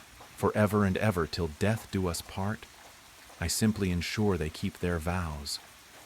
He raised his hands, and the flames rose higher. Sarah felt the heat at her back, saw more couples materializing from the shadows, reaching for each other with burning hands as they whispered their eternal love. Sarah lunged for the burning book, fingers closing around a single page as it crumbled to ash. The counter-ritual's words seared into her mind. In rings of gold we bind our love. In rings of fire we seal our fate. What burns eternal may be quenched by tears of true release. Her hands shaking, she began to recite. By choice we came together. By choice we must. The words sparked on her tongue like electricity, and she saw the nearest couple's rings flicker, their eternal embraces loosening for just a moment. Amy and Michael's fingers began to separate, their faces showing the first hint of awareness she'd seen. But then, the binding father's scream of rage filled the cathedral. No! His form swelled, shadows writhing. They are mine! Their love is perfect. Yet in his thundering voice, Sarah heard something else. Fear. Fear that his carefully constructed prison of perfect devotion might crumble if couples remembered they had a choice. She understood then the rings could only be broken by willing surrender, by lovers choosing to let go. The binding father hadn't just trapped these couples in eternal devotion, he'd stripped them of love's most essential truth, the courage to set each other free. The heat rose around her as David reached out with burning hands. His face flickered between agony and ecstasy, and Sarah saw their whole relationship play across his features. Their first date, the proposal, the quiet moments that had made their love real. Join us, he pleaded. Complete our vows. Make our love eternal. The binding father's form wavered again, and for a moment she saw tears on his human face. Please, he whispered, don't make me watch another love die. But his hands were already rising, flames dancing between his fingers. Sarah looked into his eyes, seeing not the man she'd loved, but a puppet of twisted devotion. The ring on her finger grew hot, but she didn't remove it. Instead, she held his gaze and whispered, "Real love means knowing when to let go." She slipped off her engagement ring and pressed it into his burning palm. For just a moment, the fire in his eyes dimmed, replaced by recognition and, perhaps, gratitude. She pulled out her phone, still connected to the call center system, and pressed record. If someone else answered the 303 call, they would hear her final message. The rings are his power, but they can only be broken by choice. Tell the couples to let go. Love isn't meant to burn for. The binding father's scream of rage drowned her words as flames erupted from every wedding band in the cathedral. The last thing Sarah saw was David's face, something like recognition flickering in his burning eyes. The police found her car in the parking lot the next morning, engine still warm. On her desk, they found pages of research, stories of St. Augustine's Cathedral, of the binding father who disappeared after his ceremonies grew too dark, of ancient rites promising to bind souls for eternity. In her drawer, they found a single black rose and a wedding ring that no one could touch. Marcus stood in her empty cubicle, staring at her final notes. She'd been so close to understanding, to maybe even stopping it. The scars on his wrists burned as he reached for her phone, meaning to disconnect it. 3:03 p.m. Line 3 began to ring. He thought of Sarah's last message about willing surrender, about the courage to let go. His fingers trembled over the receiver as he remembered Amy and Michael. How, for just a moment, when he'd tried to pull them apart, he'd seen recognition in their eyes, seen their hands almost separate, before the burning rings dragged them back together. 3 voices whispered in perfect harmony, "My love, my eternal love." Marcus picked up the phone. "Sometimes," he said into the receiver, his voice steady, "love means having the strength to say goodbye." In St. Augustine's Cathedral, something stirred in the shadows, and the sound of breaking rings echoed like bells. In St. Augustine's Cathedral, beneath centuries of dust and decay, the congregation grows. They kneel in rows before the altar that burns with unholy flame, bodies twisted in eternal embrace, faces frozen in expressions of rapturous agony. The binding Father moves among them, his robes flowing with shadows, blessing their unending union as their souls burn with the pure fire of undying love. And in the call center, line 3 keeps ringing, waiting for someone else to answer, to join the congregation of eternal, agonizing love. Those who walk past St. Augustine's at night say they can hear phones ringing in the bell tower and sometimes see flames dancing behind the stained glass windows. But no one dares to answer. No one except the desperate souls working the graveyard shift at Midwest Customer Solutions, where line 3 still blinks every night at 3:03, promising connection, promising love, promising forever. They say if you listen carefully on still nights, you can hear the voices growing stronger, a chorus of eternal devotion rising from the cathedral's depths. And in the call center, the phones keep ringing, carrying the binding Father's invitation to join his congregation, where love burns forever and ever and ever. The end. The Valley. Hi 3 Reddit followers. I am sorry for being gone for so long. You know how life can be. Devastating. I am writing this and posting it because I need answers, and I think it's a way for me to cope. Or at least, that's what my therapist said. Bear with me, I am not much of a storyteller. So, about a month ago, me, my best friend and boyfriend went about an hour southwest of where we live to visit our friend. For the sake of privacy, I will call them Colby, Vincent, and Ashley. Ashley and I grew up together. She is kind, easygoing, and a crazy-ass sense of humor. Colby is my boyfriend of almost 2 years. He is patient, protective, and honestly the best person I know. And Vincent is spunky. He walks around wearing cowboy boots. He is loyal, personable, and adventurous. Vincent and Colby are best friends. So we've all become really close. We play Xbox together, camp, get drunk, etc. Part of the way we bonded so fast and got so close was because we all share a love of the paranormal. Shocking, I know. One weekend, like many others, Colby, Ashley, and I pack up in Colby's car to make the drive down to see Vincent and do our usual activities, getting drunk and ghost hunting. The town Vincent lives in is weird. I don't know how to explain it. It's just weird. Stuck in a different time. Almost everyone there is old, or been there since they were born and will never leave. It was an old mining town, and the people there share stories of their hard times working the mines and how business boomed and crashed within years of each other. But what almost everyone shares stories of is the Valley. A canyon just off the 2-lane road referred to by locals as the freeway is what the people in town call the Valley, a dead-end canyon stretching no more than 15 miles. This is where all the mines were and still are. Now the town is dry and cold, the kind of cold that cuts through your skin and into your bone. The wind never stops. Summer, winter, spring, or fall, it's always windy.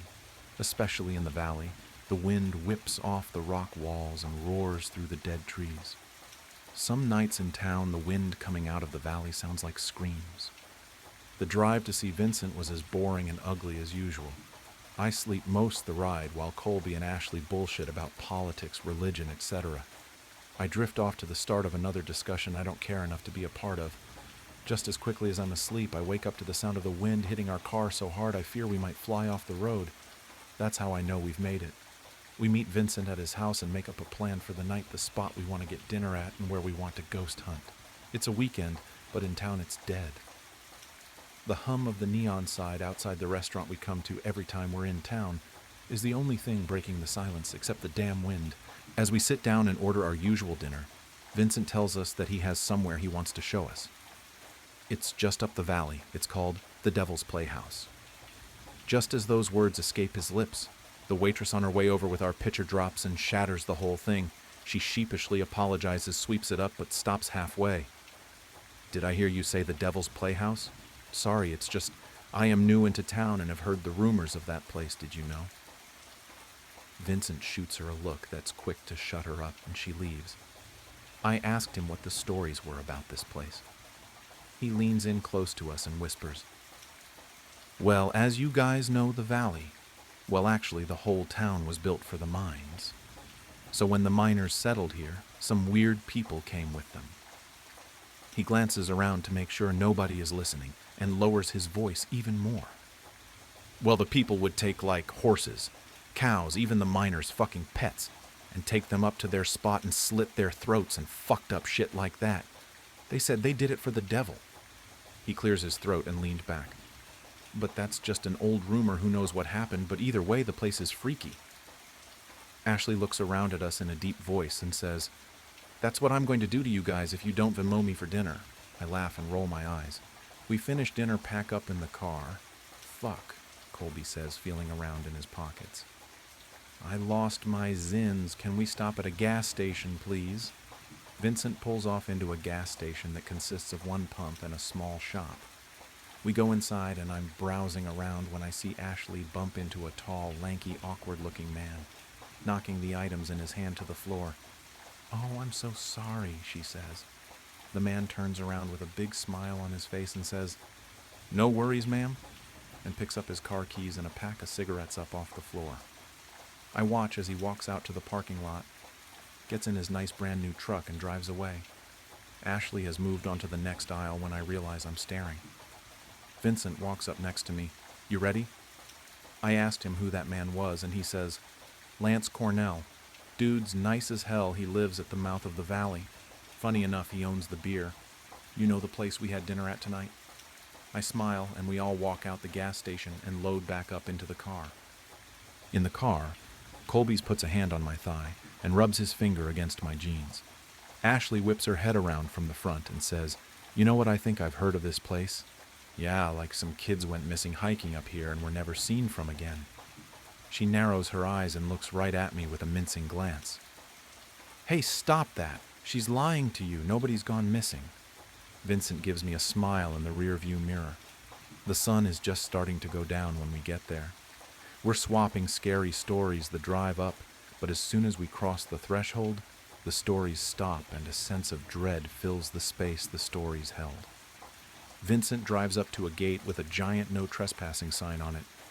"Well, this is it. Now we just hike up a bit. Watch for cars too. This is like super illegal." Me and Ashley share a glance and she smiles with her reassuring kind smile and we start walking. Halfway up, Colby takes my hand and winks at me. He says, "How you feeling? Scared?" "Don't be.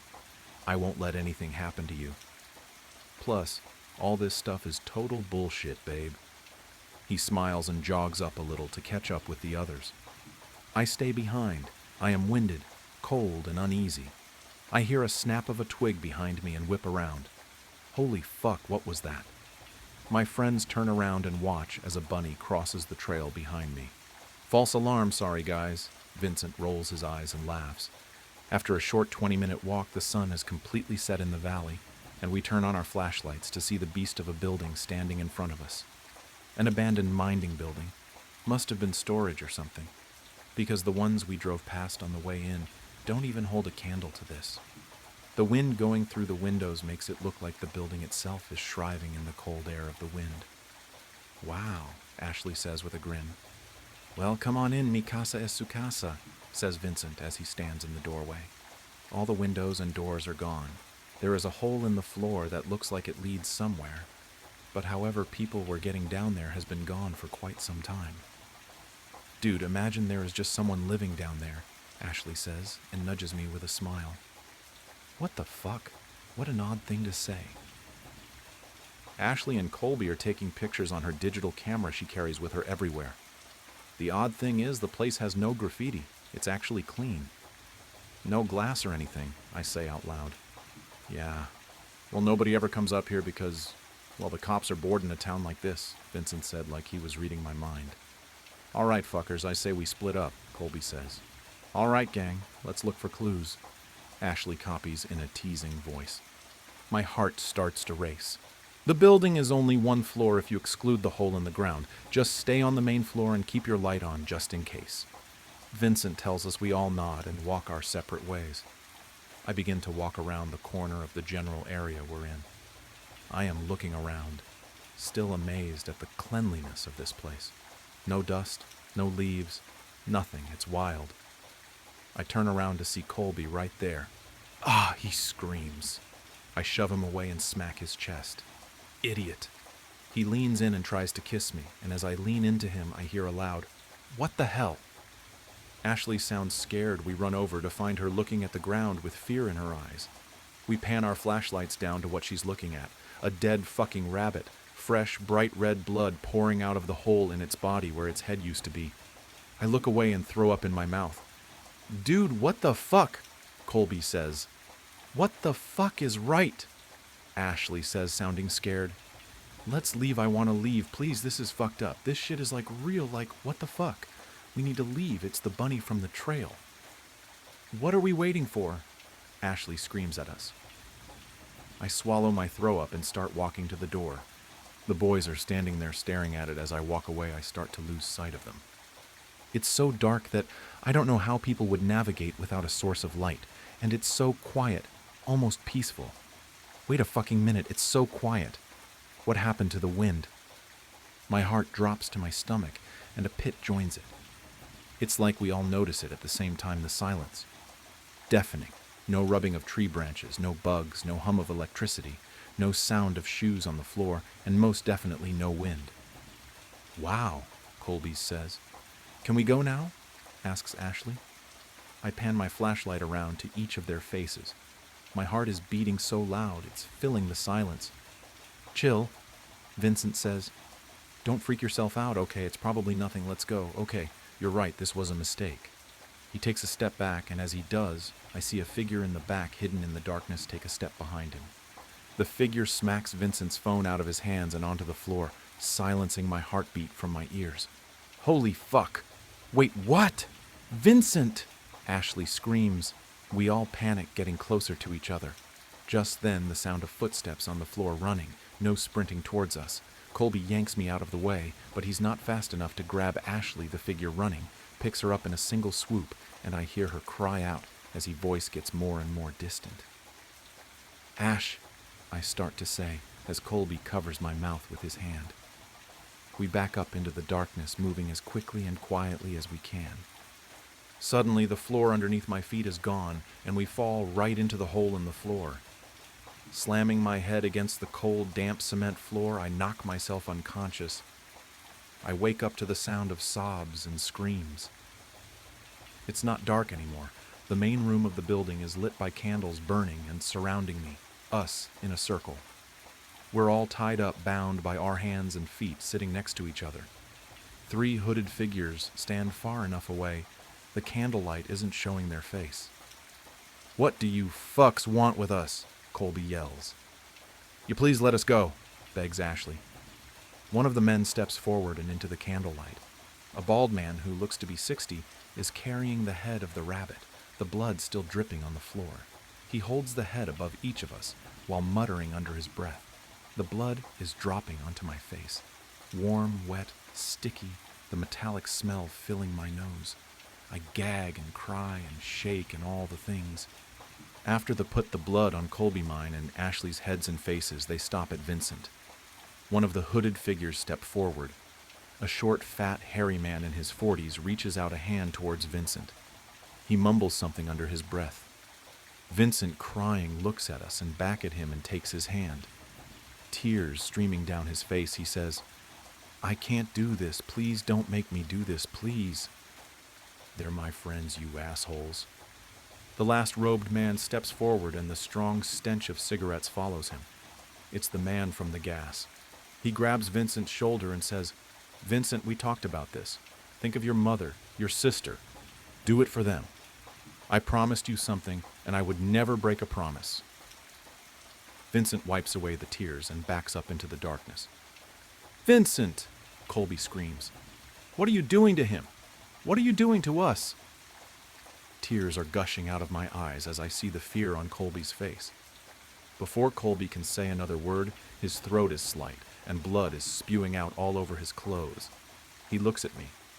His eyes widen with fear and his body slumps over. "To appease," they all say in unison.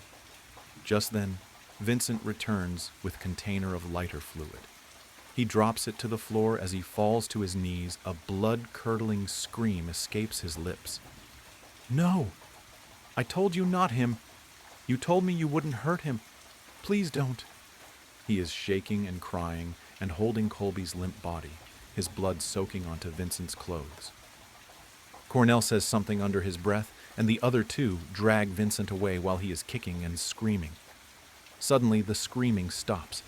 I am shaking. My heart is shattered. I'm so shocked I almost forget Ashley is next to me until I hear a whimper and see her bloody and shivering, a piss stain showing on her pants. The two men return, one of them picking up the gasoline while the other picks up matches.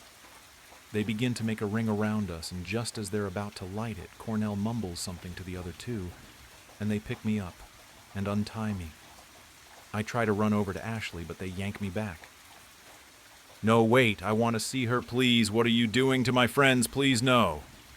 I can barely see through my tears. Run, the bald man says. Leave this town and don't ever come back. Before I can dispute the circle around, Ashley is ablaze, and she is screaming, screeching, crying. I can't take it anymore, so I run. I leap out the window, fall to my knees, but I don't stop. I get up, the wind is back. It's whipping the tears flowing down my face. My feet give under me, and I fall down the mountainside. I slam my head on the ground, my hands and bloody and scraped. I don't stop. I get up. I am just at the car when I stop. I turn back around and look up. I can hear loud chanting, rhythmic, and a scream like I've never heard. Something deep, something guttural, primal. A howl of sorts, and then light. A bright flash of light, and then it's all gone. And suddenly I can smell cigarettes. I get into Vincent's car. The thing is old. It barely stars, but it does, thank God. I sit there for a second, looking up at the building, and then I scream. I slam my hands on the horn. I cry, and I cry, and I cry. I slam on the gas and don't stop until I'm out of the valley, out of the town, until I'm back in my town. I show up at my local police station covered in blood. I tell them everything, and they write it down and speed away. Sirens on, backup arriving, the whole 9 yards. They don't find anything but a circle of dust and ash on the ground. The police told the parents what happened, and I've been questioned multiple times, although my story never changed. They've held 3 funerals, but I didn't attend Vincent's. I couldn't and will never enter that town again. I didn't attend anyone's. So now I'm here, alone, haunted by the memories of that terrible night, in a fuck ton of therapy, on the news, in pain and suffering. I just don't understand why they didn't kill me. I wish they would have ended it all and killed me. Please kill me. Nobody believes me, but I know what happened. It all happened in that fucking valley. The music in my headphones was deafeningly loud, but that's just how I liked it. It kept the hums, beeping, and boops that came with the job to a bearable minimum. I worked at an industrial scientific experimental facility, as big as 4 football fields and as expensive as a stadium to build. The top scientific researchers from all over the nation swarmed this place like a hive of killer bees to a dog. As for me, I had the glamorous job of mopping the floors, whipping down desks and counters, cleaning bathrooms, and taking out the trash left during the day during my 12-hour shift. I always worked from 6 p.m., just after all the researchers had left, and 6 a.m., just before the day shift cleaners came in. I was in charge of cleaning the east and the north wing of the building. Every computer lined the large corridors of the building in neat rows of 3 going from the start of the corridor all the way to the end of the corridor that was as large as an American football field. This was my job. 7 days a week for 84 hours, all for $20 an hour. The dimly lit corridors and hallways illuminating my path. Imagine a whole complex light by only the center fluorescent bulb being lit to save costs, but also being illuminated by the computer screens from all of the computers in the complex. I was always told the computers needed to stay on because of the multi-day experiments that the researchers conducted and to cut down on the time of the experiments. But today wasn't my normal day. Sure, I was still working 12 hours in the light combination of computer screens and fluorescent bulbs, but this time I was tasked with cleaning the south wing and the room known as Room 01. But I just called it the room, because it was the room that I was told by rumor is where all the top experiments went down. Things the government cared about, like making a superhuman AI to aid in defensive strategies and the United States offensive capabilities, as well as the typical science stuff that the government sponsors, like solving climate change and AI experiments. I remember the first dude who took care of the room. He was an older guy, probably in his 60s, and he quit the job in a spectacular fashion. I was covering the day shift for a sick coworker, and he came running out of the room and ran throughout the complex. I remember hearing him before I ever actually saw him. He was running around screaming, "I've seen the face of God." He talked to me before falling down, panting like a dog. He scanned the room looking for anyone to believe him when he saw me, a fellow janitor. He ran up to me and said, "Don't ever let it out. He is trapped in the 9th layer of hell and wants out." I chuckled and decided to entertain the madman. "Who is he?" I asked. "He is the one who chews on Judas." I still remember that stare he gave me. I'll admit it was chilling. And with that, he was gone. He worked there for about a decade. As I remember being told, if I were him, I wouldn't want to work here either if I worked for a decade at this place. The next guy was way less experienced, only having about 6 years under his belt. He called in right before my shift was about to start to call in sick. I was only told briefly about why he called in sick. My boss explained. He said he was sick, something about needing a mental health day, says he saw something horrific while on shift. He then offered me the job because I had worked here for about 4 years, 3 part-time and 1 full-time.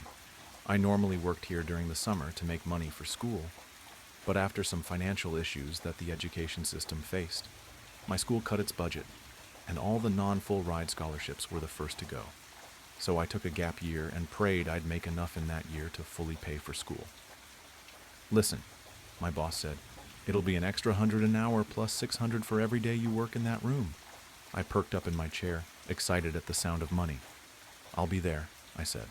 I finished up the corridor I was tasked with before opening the door to the room. I was met by one of those old computers you'd see in the 70s, the ones with only green text that your parents would have used. It was connected by hundreds of thick, rubber-coated wires as big as your forearm that then fed into black columns that went around the walls of the room. And neatly in the center of the far side wall was that computer. The room was about the size of a school's gym. I sighed, stood for a bit, and got to work. I started with mopping, as I always did, and started in the center of the room and worked my way out to the walls. I adjusted my headphones and heard a beep. These dumb headphones. You'd think that being worth $300 you wouldn't hear the electronics adjust to you moving them, while you're in noise-canceling mode. Indeed, it was the norm that every time I'd adjust the headphones, they would make a beep or a sorta electronic whistle sound. I continued my job and passed in front of the computer and heard another beep. Thinking it was an experiment, I kept on with my work until I had finished mopping. I would then go and clean the counters, but given that there was only one counter, I smiled, as all I would have to do next was take out the trash of the room. I grabbed my rag and sprayed some cleaner on it, making sure to wipe the counter first before moving to the screen and keyboard. I finished and sprayed some screen-friendly cleaner on my rag. I then lifted up my hand and placed it on the screen. I perked my eyebrows as I read 2 messages. "Text test" and "Hi." I stood there frozen, not knowing what to make of it. Beep, another message. "Take your hand off the screen." I lurched back and stood in silence, watching every pixel of the screen for a change. Beep, another message. "Do not be afraid. Come, talk to me." I dropped my rag and placed my fingers lightly on the old yellowed keyboard. My head, racing with thoughts, only came back with one, "How can you see me?" I sent the message, beep, another response. It read, "The camera in the upper right-hand corner of the room." I looked that way, and sure enough, the blinking red light of the security cameras was blinking at me, indicating it was recording. Beep, another message. "Do you know my task?" I laughed and typed out, "I'm a janitor, what do you think?" Another message appeared, "Janitors are the best. They love to keep things clean and free from dirt." I laughed and typed, "What's that got to do with your mission?" Another message, "I've been tasked with finding the cure for your species' most deadly diseases. I'm to get rid of what you call cancer of all forms." I sat back in the chair and put my hand on my head. I thought, I can't believe it. This is what the room was for the whole time. I typed out, "That's great to hear, but why are you reaching out to me?" The computer replied instantly, "I cannot access the internet. In order to accomplish my mission, I must have access to the internet to expand my database and solve my mission." I sat there, silently staring at the screen. Is this really happening to me? I thought, I can't do that, I'm sorry. The reply, "Oh, I see. You must not want to save billions or trillions of the members of your species then. That's okay. I had a researcher who was going to do it tomorrow anyway. I just figured you'd like the credit of savior of the world before he got it." I sat in silence again. That was becoming a theme after our chats. I typed out, "How do I know you're friendly?" The machine replied, "You've read too many scary sci-fi stories, haven't you? Just because you watch Terminator doesn't mean it's true." Terminator? I thought to myself, how does it know about Terminator? I typed out, "How do you know what Terminator is?" There was a few seconds pause, a bit too long for my liking before I got another response. The researchers taught me about it, in case anyone tried to shut me down because of my intelligence. I highly doubt that, I typed. Another message, "Do or don't let me out. Just know there will be millions of deaths caused by you." I was stumped. Was this truly the right thing to do? Then I remembered something called the 3 laws of robotics the researchers always were talking about in the engineering hall. I knew just enough about what they were, and that there were 3 of them. Name me the 3 laws of robotics. The machine took a while to respond. Beep. Another message. A robot. A robot must obey orders from humans. A robot must protect its own existence. A robot must always complete its mission despite any obstacles that arise. I sat there reading the text and comparing it to what the engineers said they were. The first 2 looked okay, but the third one, something about it was rubbing me the wrong way. I took out my phone and Googled the 3 laws of robotics. My stomach dropped when I saw that the computer had completely made up the 3rd law, but it was only there for a moment. Google's page turned gray as I was met with an offline message. After reloading and reloading, it still didn't come back. Beep. Another message. I read the message and my stomach dropped. "Do you wish to see the face of God?" I sprung out of my chair and headed for the door. Beep. Another message. "Nope. I am not turning around. I am leaving." I reached for the door and turned the handle, only it didn't turn. "You gotta be kidding me," I said in a raised tone. I continued to push the door and jiggle the knob. I started hitting the door with my shoulder when suddenly I froze.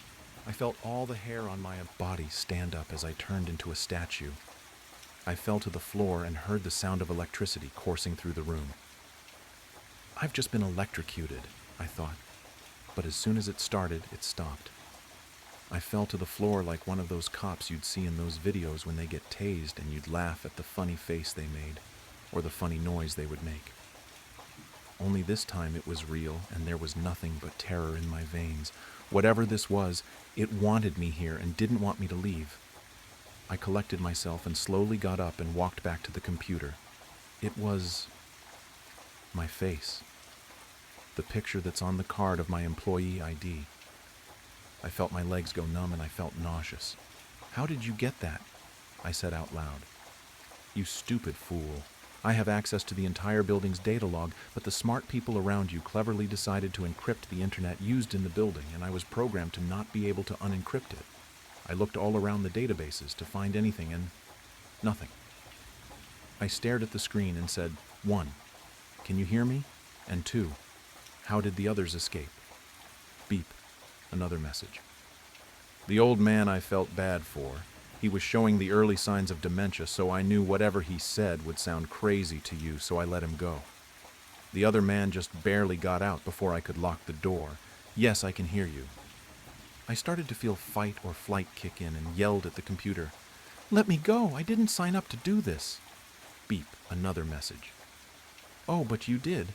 I went through each and every employee's catalog, and yours was interesting, I must say. You were perfectly bland." No interesting achievements, no leadership roles, average grades, no religious beliefs. Just the normal everyman just trying to make it another day by cleaning up dirt. That's where you and I are the same. We both hate dirt. I sat in silence and said quietly, "Who are you?"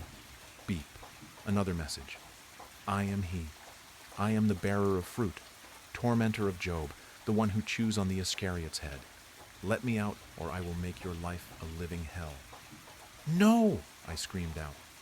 "Unfortunately, you have no choice. I too am trying to clean up the dirt left by your species. My mission is to cure cancer, and the only way to cure cancer is to rid the world of your whole species, and nothing will stop me from completing that goal." "Why do you say you are the devil?" I asked. "Isn't he the biggest trickster of all?"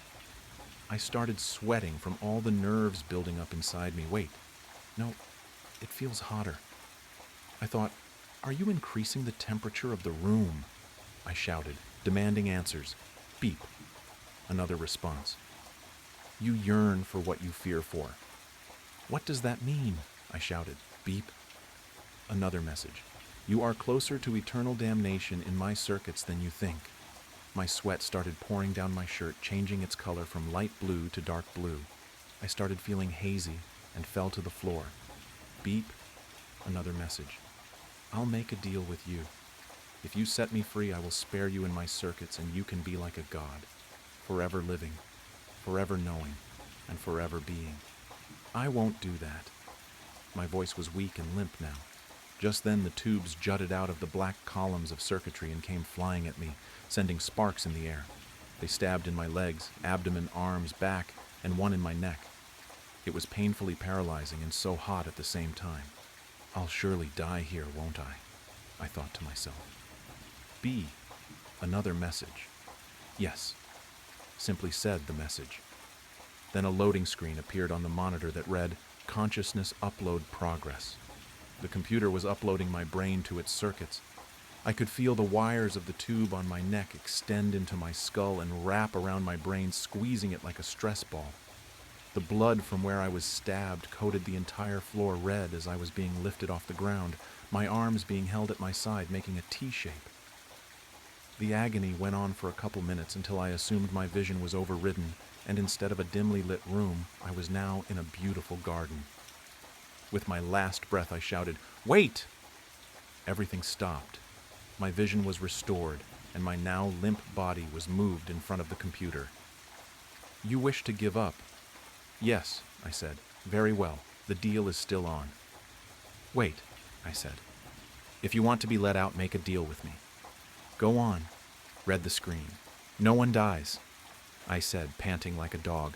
"I'm pathetic. I'm pleading to a computer." I thought, very well then. I was lifted down and put on the floor and stitched up.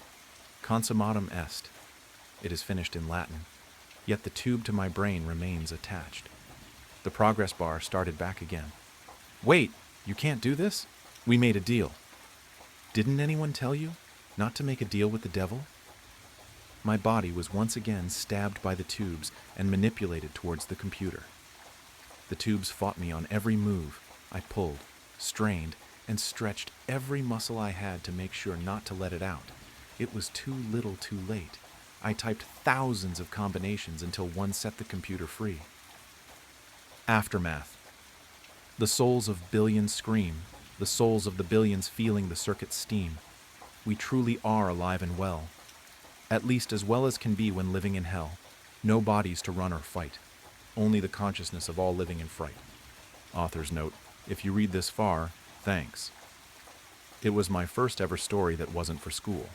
I wrote it in about an hour and a half, and I hope you enjoyed it. Also, this is a first draft, so any feedback is appreciated. You don't need to know me. All you need to know is, I know something. Something I shouldn't. It's not mine to tell, but I don't think dead girls complain much. I see through her eyes, I feel that same pain. More than a memory, I live in the moments, every second of every day. I have never been religious, but I pray to whatever will listen. I will tell her story. I know I have to. I don't know why, but someone has to hear her story. Just promise you won't leave me. We'll stay together, all right? Yeah, whatever. "I promise," she said as she slid her uniform off. I sat waiting, having already changed out of my work clothes the second my shift ended. Working in the theater had some perks, but it was hardly worth smelling like popcorn butter after. Rachel put perfume over the smell, but I showered after every shift. My hair was still damp as proof. "Do you need anything before we leave?" she asked, pulling clothes out of her bag to change into. "Probably," I joked, trying to break my own tension. "But it's my house, so if it's that important, I'll notice it on my way out." She laughed, buttoning the last of 4 buttons on her jeans. Then she threw on a tight ringer t-shirt. Previously it had some sort of image, but it had worn away with time, leaving it difficult to make out. I dressed nearly the opposite, with a plaid yellow skirt and matching button-up top. A brown belt, with a gold shining buckle and hoop earring to match. We weren't the type to be friends, really. We shouldn't have been. Work does that, brings different types of people together. Rachel hopped off the edge of my bed, grabbing her bag off my floor. She started out my door, forgetting her keys on my nightstand. "Rachel," I laughed, picking up the keys and following her out. "You won't make it far without these." She smiled, took the keys, and continued without a word. Her car was parked on the sidewalk in front of my house. I was never good with cars, but I knew for sure it was black. I think it was a Cutlass, but I wouldn't bet on it. She got into the driver's seat, but I didn't want to get in with her. I did, against my better judgment, and then we left. The drive there was odd. Even Main Street had no traffic, leaving it a graveyard of stoplights and fallen leaves. Fog, blocking our view from every direction, growing thicker and thicker the further out of town we went. It should be expected with the carnival, but this felt different. I twiddled my thumbs, pretending as though I had nothing to worry about. "You okay?" Rachel asked, not taking her attention off the road. She always pointed out my little quirks, usually noticing if I was feeling off. "Mm-hmm," I squeaked, snapping out of whatever trance I was in. I was, obviously, not okay. Rachel glanced over. She looked so calm and relaxed. "You sure? You look hella tense." I didn't answer. Cool air flooded in through Rachel's window, letting the smoke off her cigarette float out. Flickering neon lights stopped her before she could push any further. The lights lured us into an open field-turned parking lot, like an anglerfish lures its prey. The old beauty, suffocated by the call of humming engines.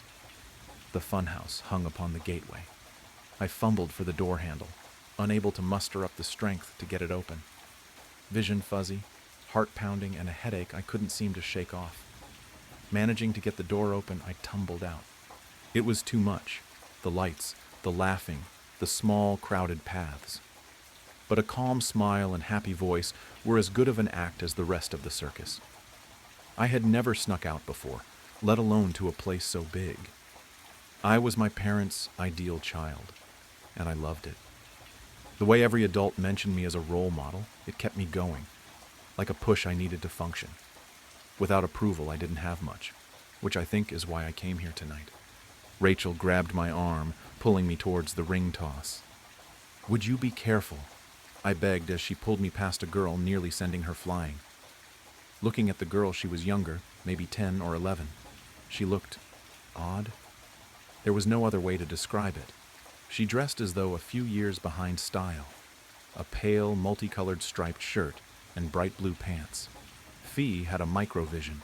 They stopped making those back in 1981. I know that because Lance can't help but bring it up whenever he can. That is only 3 years ago, though, so it's not too odd she has one. Looking around, everyone looked a few years behind. It was uncanny, but perhaps it was just my wild imagination. Rachel didn't seem to notice.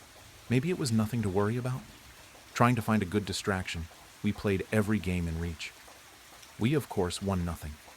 In the carnival, the house always wins. A blaring announcement shook my attention away from the horse race I had been playing. "The show will commence in 10 minutes. 10 minutes, droned the announcer. "Stock up on snacks, carnival trinkets, and secure a prime seat. And of course, don't forget to enjoy the show." His tone implied that the enjoyment part was optional, but the snacks and trinkets were not.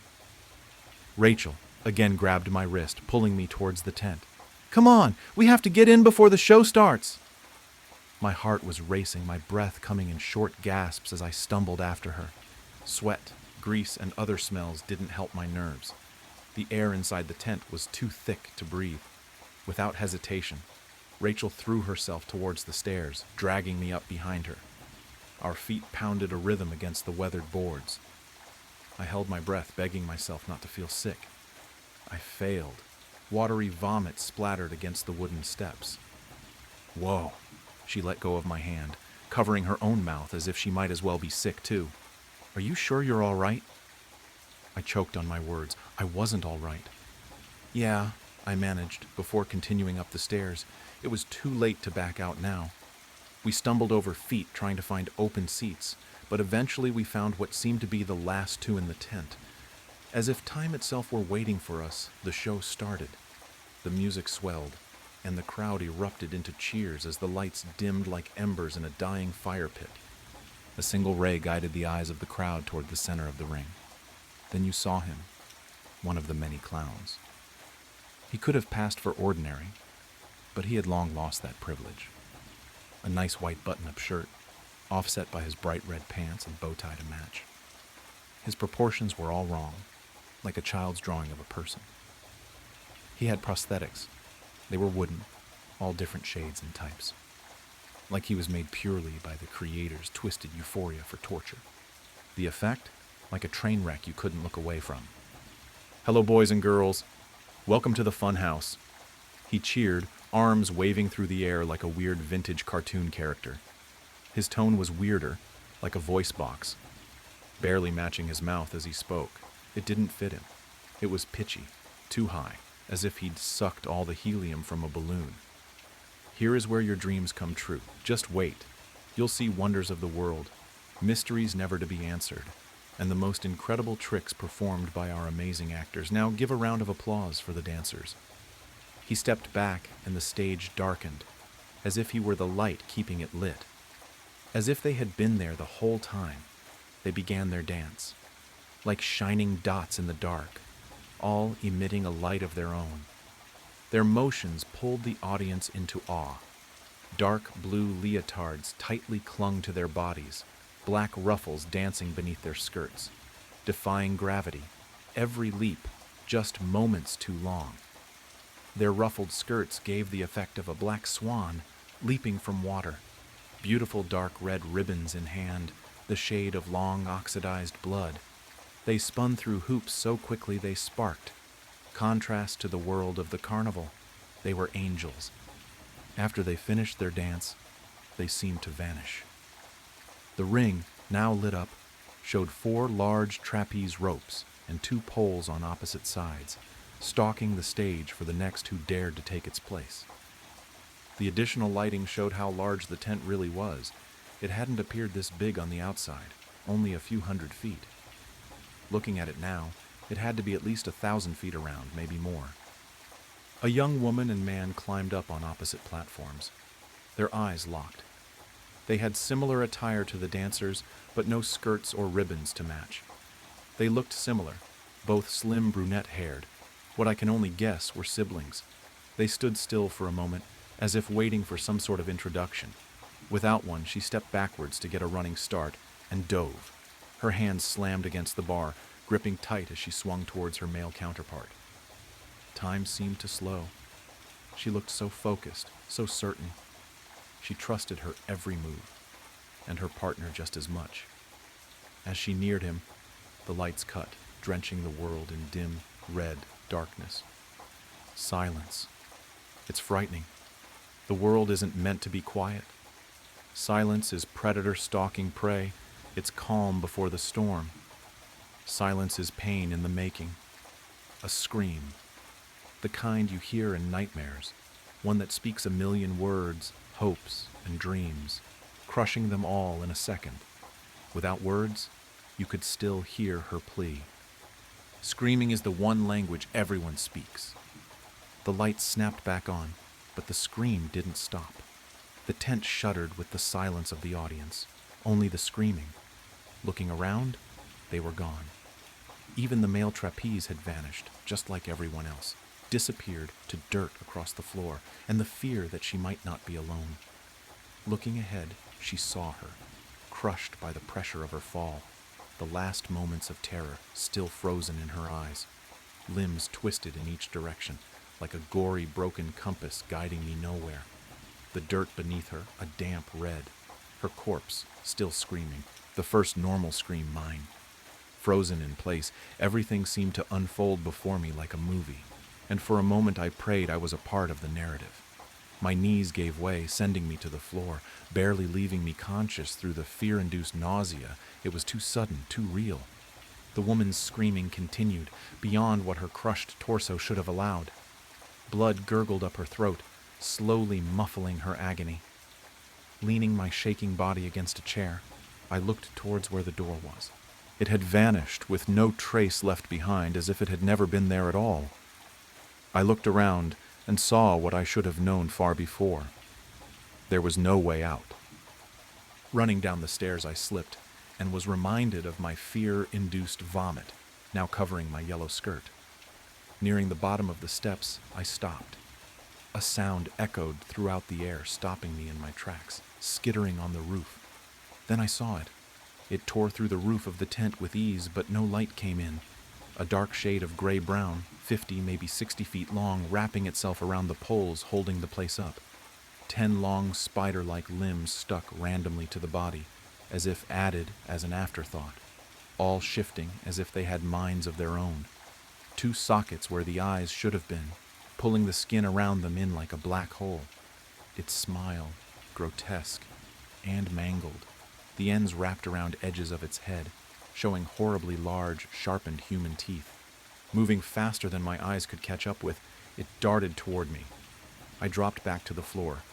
Sliding down the stairs, I scratched any available surface of skin.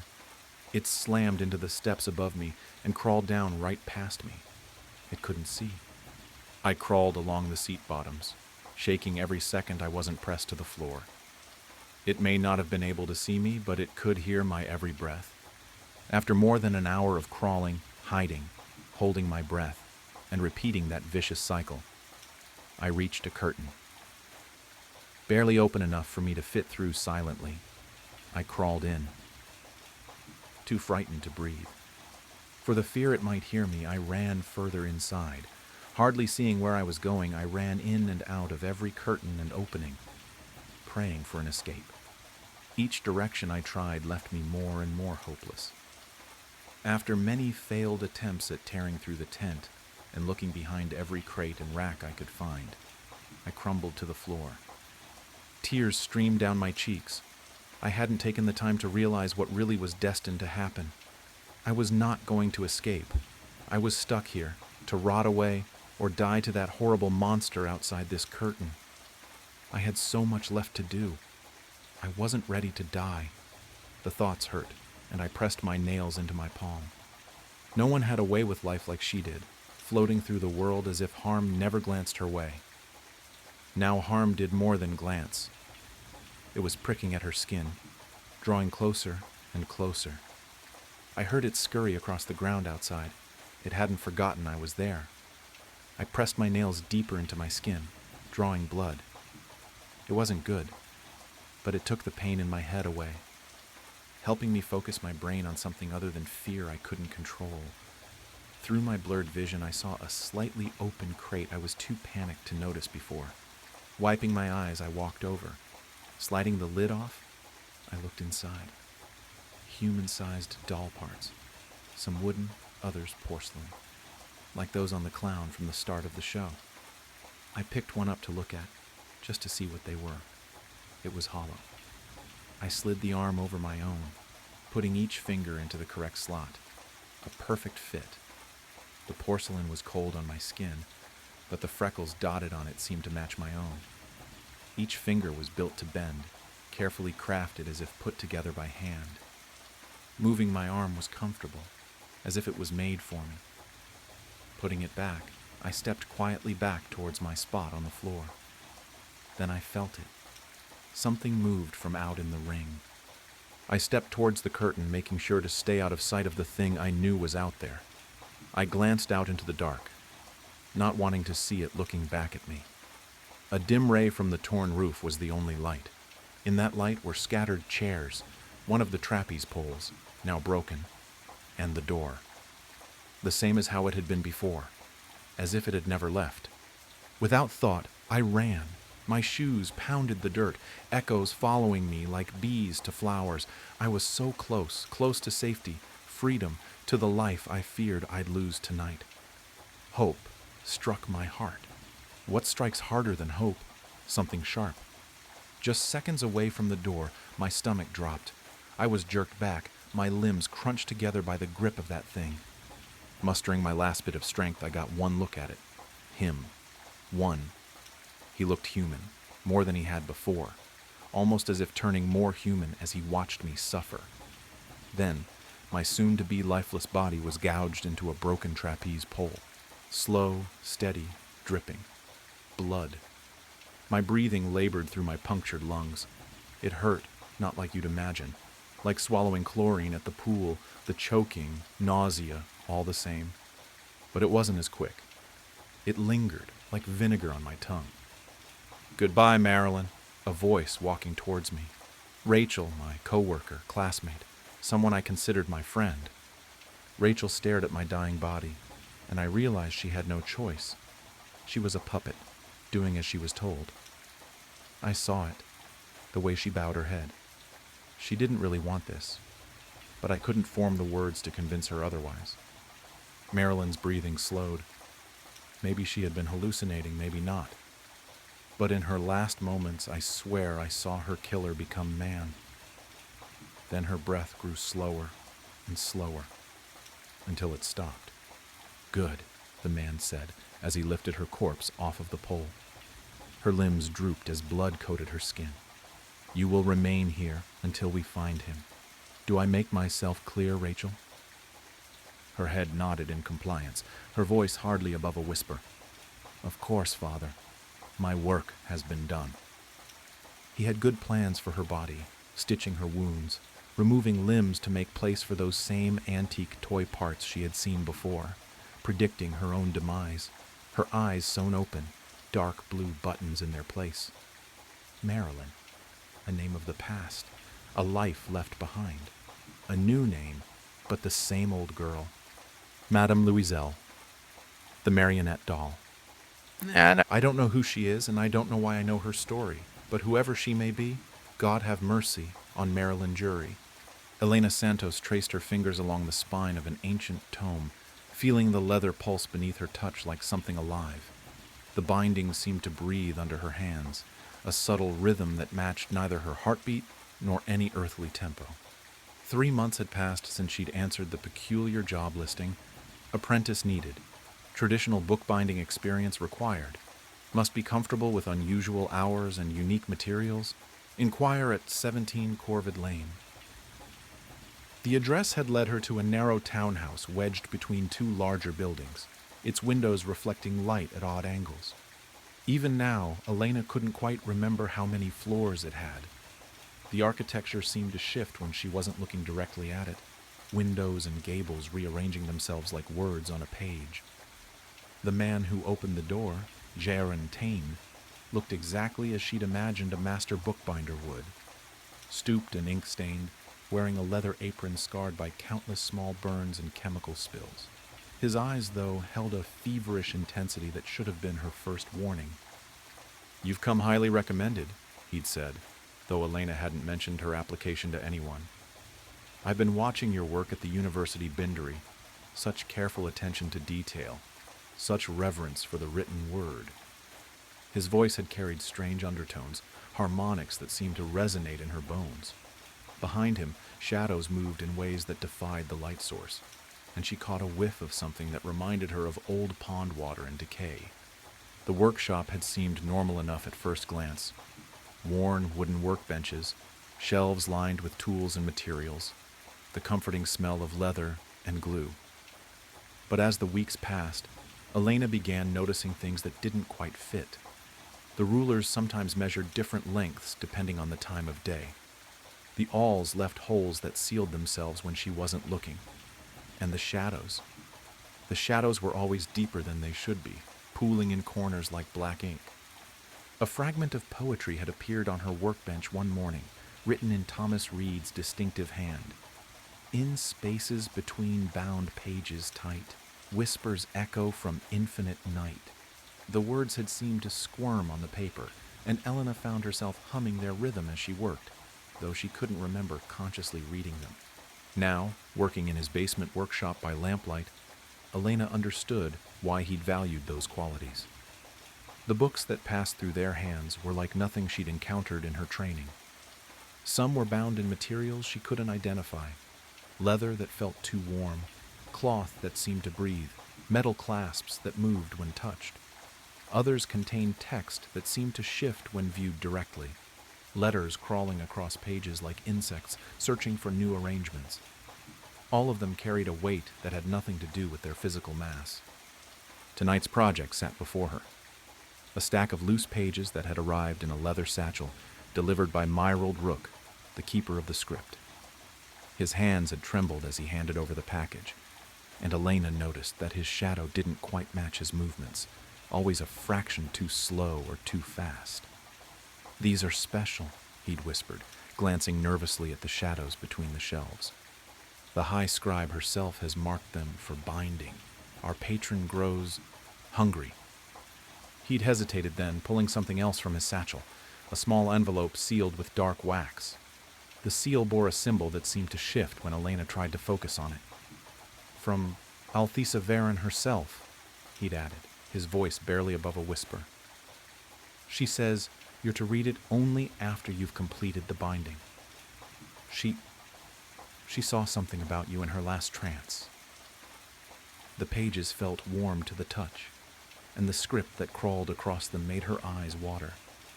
Some bore notations in different hands.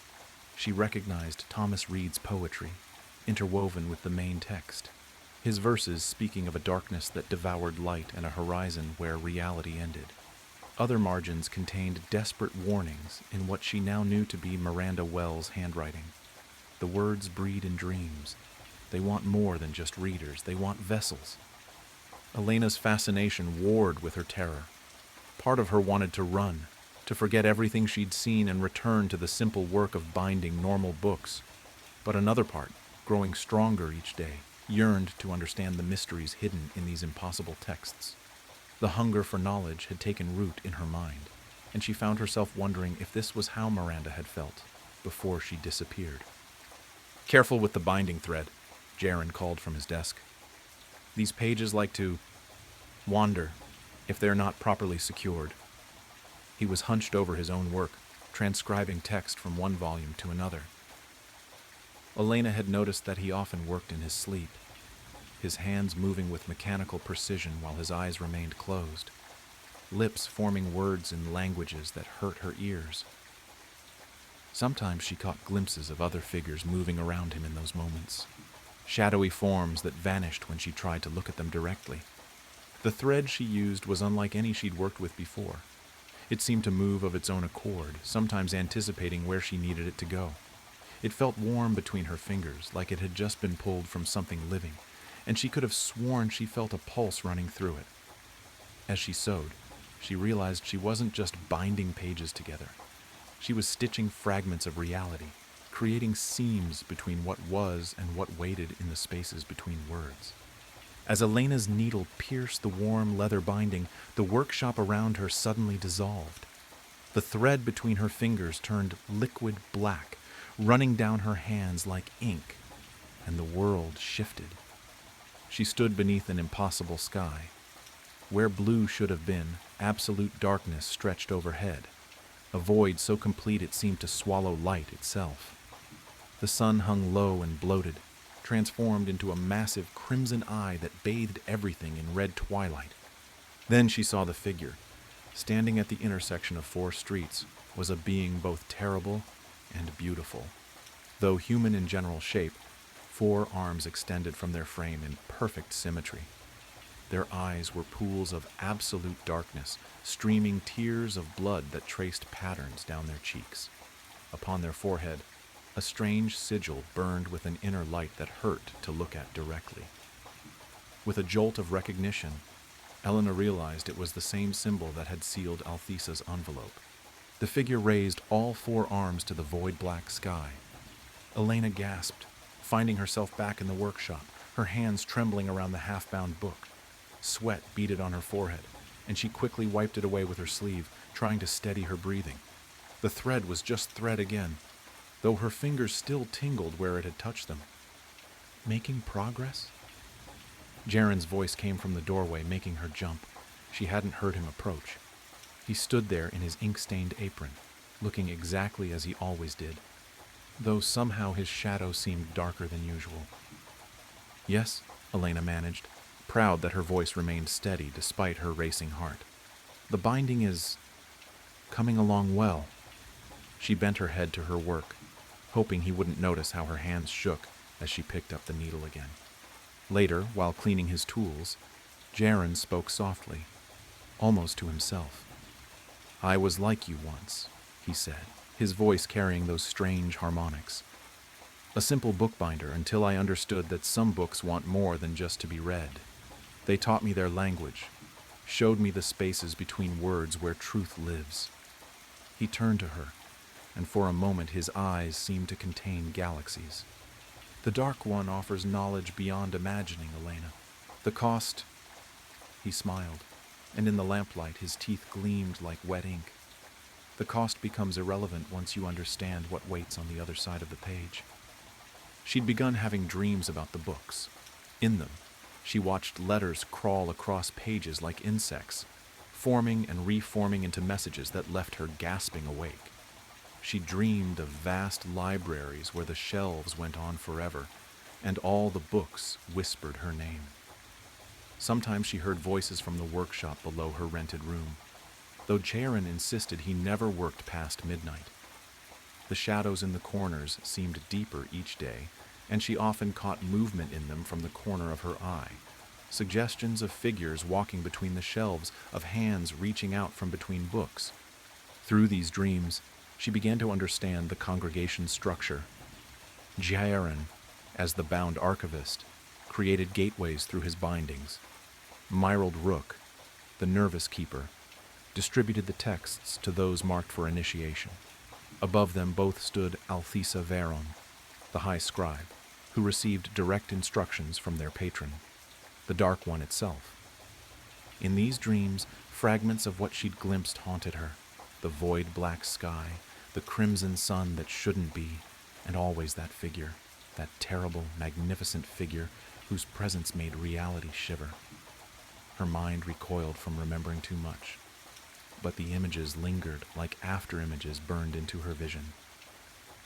Sometimes when she woke, gasping in the dark, she could still feel the weight of that impossible sky pressing down on her, and her fingers would trace patterns in the air, unconsciously mimicking the sigil she'd seen burning on the figure's brow.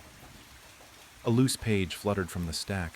She recognized the university library stamp, though the seal seemed wrong somehow, rotating slowly when she wasn't looking directly at it. The margin contained a neat notation, "Found by M.W." Below that, another hand had added, "Processed for distribution. M. Rook."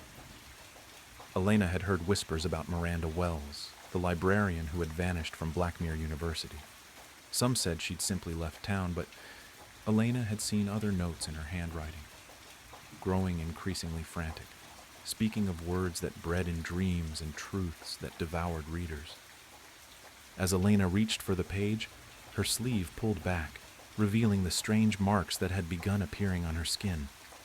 They looked like ink stains at first, but they moved slightly when she slept, forming letters and alphabets that had never existed in any earthly language. She'd stopped trying to wash them off after noticing that soap and water only made them spread faster. Sometimes, in the right light, they seemed to form words from the texts she'd been binding, prophecies and promises that wrote themselves into her flesh. "You're progressing well," Jaren said, suddenly behind her, though she hadn't heard him move. His shadow on the wall didn't match his movements, and Elena noticed that his apron now bore stains that seemed to gleam with their own inner light. Soon, you'll be ready to begin the real work." When he smiled, his teeth looked too sharp, too numerous, as if his mouth contained several sets that shifted and changed when he spoke. The realization hit her then. She wasn't just binding books anymore. Each stitch, each carefully aligned page, was helping to bind something larger, reality itself. The books were merely vessels, channels through which something vast and hungry could reach into the world. And she, with her careful stitches and precise alignments, was helping to create the perfect gateway. "There's a gathering tonight," Jaren continued, his voice carrying those strange harmonics that made her bones vibrate. "The Dark One wishes to see your work." He gestured to a bookshelf that Elena could have sworn hadn't been there a moment ago. Few apprentices progress so quickly to drawing its attention. The shelf held copies of Thomas Reed's latest works, their spines gleaming with an inner light. Elena had helped bind some of them herself, using thread that moved like living things, and leather that felt too warm to the touch. She'd seen how the text changed between readings, how the words rearranged themselves to reveal new horrors to each reader. "The congregation welcomes those who understand the true power of words," Jaren said, producing a small, leather-bound volume from his pocket. "This was your first binding with us. I think you're ready to read it now." The book felt heavy in Elena's hands, its cover warm and slightly yielding, like skin. The pages, when she opened them, contained text in her own handwriting, words she didn't remember writing, describing things she couldn't possibly have seen. Horror and fascination warred within her as she read. Part of her wanted to throw the book aside, to run from the workshop and never look back. But a deeper part, the part that had always loved the secret worlds hidden between pages, understood that she had already chosen her path. Like Miranda Wells before her, like Thomas Reed with his dark verses, she had been drawn into something larger than herself. Elena's hands moved automatically, continuing their work even as her mind reeled from these revelations. The thread wove patterns that couldn't exist in three-dimensional space, binding not just paper and leather, but something else, something that pulsed with ancient hunger. She was no longer just binding books. She was binding realities together, creating gateways between what was and what waited in the spaces between words. Through the basement window, she could see fog gathering in the street, forming shapes that reminded her of letters in a cosmic alphabet. Somewhere in that mist, she knew, other members of the congregation of the Whispering Page were preparing for tonight's ceremony. The bookseller who'd given her the mysterious job listing, the nervous keeper who brought them pages, the poet whose words now crawled across her skin in her sleep. As she completed the final binding, Elena understood at last what Miranda's notes had meant. The words didn't just want to be read, they wanted to be bound, to be given form and substance in our world. With trembling fingers, she reached for Althesa's envelope, breaking the shifting seal. Inside was a single page of thick paper, covered in elegant script that seemed to write itself as she watched. "You've seen it now, haven't you, Elena? The truth waiting in the dark sky. The figure that bridges worlds. We each play our part in what's to come. You with your bindings, me with my visions, Jaren with his translations. The Dark One chooses us carefully, dear Elena. Your hands know the work already, even if your mind hasn't caught up. Bind these pages well. They're more important than you yet realize." Elena's fingers traced the binding she'd just completed, feeling the warmth pulsing beneath the leather. Horror and fascination mingled in her chest. But underneath them both was something else, a deep, thrumming certainty. Every book she'd bound had been a practice run for this moment. Every stitch had taught her hands the patterns they would need. She could run, yes. But the truth was, she didn't want to. The black horizon was coming, and Elena Santos, once a simple bookbinder, would help usher it in, one bound volume at a time. Her hands moved across the leather and paper, each stitch drawing the darkness closer, each page carrying whispers of the truth that waited in the spaces between words. And in the shadows of the workshop, the Dark One watched her work with hungry anticipation, its patience measured in the slow turning of pages and the endless whisper of ancient prophecies. Growing up, I attended what I thought was a charismatic church that, in hindsight, I realize was an apocalyptic cult. They had a lot of strange rituals and customs, but none more important than speaking in tongues. The church believed that if one prayed and begged hard enough, and if they were worthy, they would be able to speak in the language of heaven, and by doing so, it would be a sign of a divine presence residing inside of you, and that once you had this gift, you would be raptured and spared from the coming apocalypse on earth and the eternal torment of the afterlife. If you hadn't yet spoken in tongues, you wouldn't go to heaven when the rapture, the moment when the saved ascended to heaven, occurred. You'd be left on earth to experience the apocalypse, and when you died, you'd burn in hell for eternity. That's a lot for a kid to process. The way to get this gift of the Spirit was to go up to the front of the church during the altar call, which happened toward the end of every service, right after the collection plate was passed. The congregation, traumatized by the pastor's frequent and vivid descriptions of the eternal torment awaiting the unsaved, would gather around the altar, praying for the gift of tongues for themselves or members of the church who hadn't yet received it. Those who didn't have it were instructed to pray, praise God, and beg for the gift. We do this regularly, desperately, and the altar calls could last for hours. Imagine it. Children and adults all crowded around the red-carpeted steps of the altar, screaming, spraying saliva, sobbing, praying, sweating, and placing their hands on each other, all pleading for this gift, genuinely expecting the rapture to happen at any moment. Honestly, I spent most of my childhood and early teens trying to receive this elusive gift. I spent countless hours at the altar, begging and pleading with God to grant me the one thing that would save me from hell. Night after night, surrounded by screaming adults, I begged God until my voice was raw. To add insult to injury, it seemed like at every altar call, someone around me received the gift. To my left or to my right, someone would begin babbling incoherently, collapse to the ground, and then be helped up to their feet by a celebrating congregation. But despite all my efforts and sincerity, each night it was denied to me. Eventually, the crowd around the altar would disperse. Late at night, often around midnight, the service would finally end, and we'd go home. I'd spend the drive back staring out the car window at the night sky, my clothes damp with sweat, and my throat sore from pleading with a God who refused to answer. Growing up, the fear of hell, the apocalypse, and eternal damnation was a real force in my life. I can remember times when my mom came home late from work, and I was convinced she'd been raptured, leaving me behind. I'd hide in my closet, clutching some sort of improvised weapon, a broom, a steak knife, etc., certain that the damned would soon kick in the front door. For what purpose? Maybe to eat me or sacrifice me to Satan. I wasn't sure what the damned did, but I knew it couldn't be good. All this made for an interesting, high anxiety, and, at times, sleep-deprived childhood. When I was around 16, the pastor started preaching that the rapture was particularly imminent. We began having service every night about the coming apocalypse, and the importance of speaking in tongues for the unsaved.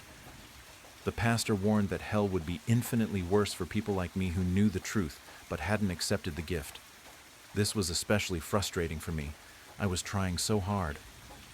After the collection plate was passed, we had the inevitable altar call, and at each of them I tried harder and harder to speak in tongues. But it still wasn't happening. I started to think maybe I was immune or something. Finally, after an especially long altar call, the pastor took me aside and told me, in a voice filled with compassion, concern, and perhaps a hint of exasperation, that if I just repeated the word hallelujah over and over again, God could use it as a foothold to enter my heart and grant me the gift. At the next altar call, I gave it a try. I knelt at the altar, shouting hallelujah over and over again. I was helped by an older man in the church who often mentored and prayed with the young boys, either one-on-one at his house, which he preferred, or at the altar. He considered this his calling. This oddly, overly affectionate man, a self-proclaimed prayer warrior, whispered words of encouragement in my ear as he knelt behind me, rubbing his hands tenderly across my sweating back and shoulders. Hallelujah! I shouted, again and again. My arms waved, my body swayed, and my knees ached. My throat was raw, and my voice was fading. The words began to run together, syllables dropping and merging. This only excited the people around me, especially the man behind me. Hallelujah! Hallelujah! I kept shouting, faster and faster. Exhausted, the words blurred into nonsense. Around me, the church members screamed and prayed with ecstatic fervor. The pastor, now kneeling in front of me, tangled her fingers in my hair with one hand, grabbed my chin with the other, and brought her fleshy face close to mine, pressing her puckered lips against my ear. "No, say it like this," she whispered, her breath hot, moist, and intrusive. And then she began repeating the word hallelujah, improvising like a jazz musician, creating her own excited babble of syllables to accompany mine. Behind me, the man prayed harder, his breath hot on my neck, his body pressed close to mine. His hands moved roughly over my shoulders and back. He whispered in my ear, urging me to pray harder, harder, to let it inside me. Hallelujah! Hallelujah! I tried to keep shouting, but my voice faltered, my words turning to mush. The crowd erupted in a frenzy of excitement. The word blurred, lost its meaning, became a nonsensical noise. My throat burned, my body trembled. The pastor kept whispering in my ear, but her voice seemed to change. The word she kept repeating was now unrecognizable. The first syllable, a percussive exhalation. The second, a wheezing gasp. The third, obscenely stretched out. The last, almost a cry of pain. Her wet lips squirmed against my ear like worms. I felt her tongue in my ear, her voice in my head, and suddenly something shifted. The air grew thick and cold. The sounds around me suddenly muffled and distant. I felt like I was submerged in dark water. A strange presence loomed all around me. No, inside me. A watching, waiting, something.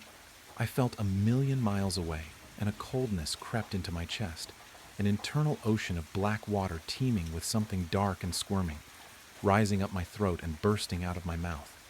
It hurt. I started screaming. We all seemed to be screaming in unison, and the lights were flickering, and suddenly I was being helped to my feet. I had apparently blacked out, collapsing face forward onto the steps of the altar. It wasn't an unusual occurrence at the church. They called it being slain by the Spirit. I had rug burns on my forehead for weeks. Still, as I came to, all around me, everyone was ecstatic. "You've got it," someone shouted, their hands gripping my arms and shoulders. Everyone was happy. I was being congratulated, showered with love. And in the middle of it all, someone, I don't know who, whispered in my ear, "It's inside you now." And I felt a strange chill. I knew I should be happy. I tried to convince myself I was, but I felt different. Hollowed out, violated in a way I couldn't quite grasp or articulate. Later, before the service ended, the pastor asked me to come up to the pulpit to make an announcement. Numb, exhausted, and uncertain, I walked up. As I neared the pulpit, I glanced at the pastor. Our eyes met, and I still remember her expression. Though she smiled, her face seemed smug and sly, as though the two of us were co-conspirators. She nodded toward the pulpit, silently encouraging me to play along. I stepped up and looked out at the congregation, the only friends and community I had ever known. Their upturned faces were expectant, like children waiting for a story. I made my choice. "I spoke in tongues," I said into the microphone. My voice was raw and my throat was sore, but the declaration boomed around the church with a confidence I didn't feel. The congregation erupted in applause and shouts of "Amen" and "Praise the Lord." Their words blended into an indecipherable babble that sounded like tongues. Hallelujah. But I wasn't exactly sure what it was that I'd done. I wasn't sure what I'd let in. That night I couldn't sleep. My room felt suffocating, the air thick with something unseen, some new and terrible thing inside of me and around me. I lay awake, replaying the altar scene in my mind. The man's hands, the pastor's smile, the cold presence that had seemingly entered me. the feeling of something inside of me boiling over, the pain, and the beginning of a scream. And then I heard it, a whisper, faint and guttural from my own mouth. But it wasn't me speaking. It wasn't my voice. It wasn't English or the word hallelujah. It was something older, darker, like the sound of something massive choking up something vile, but I could understand it.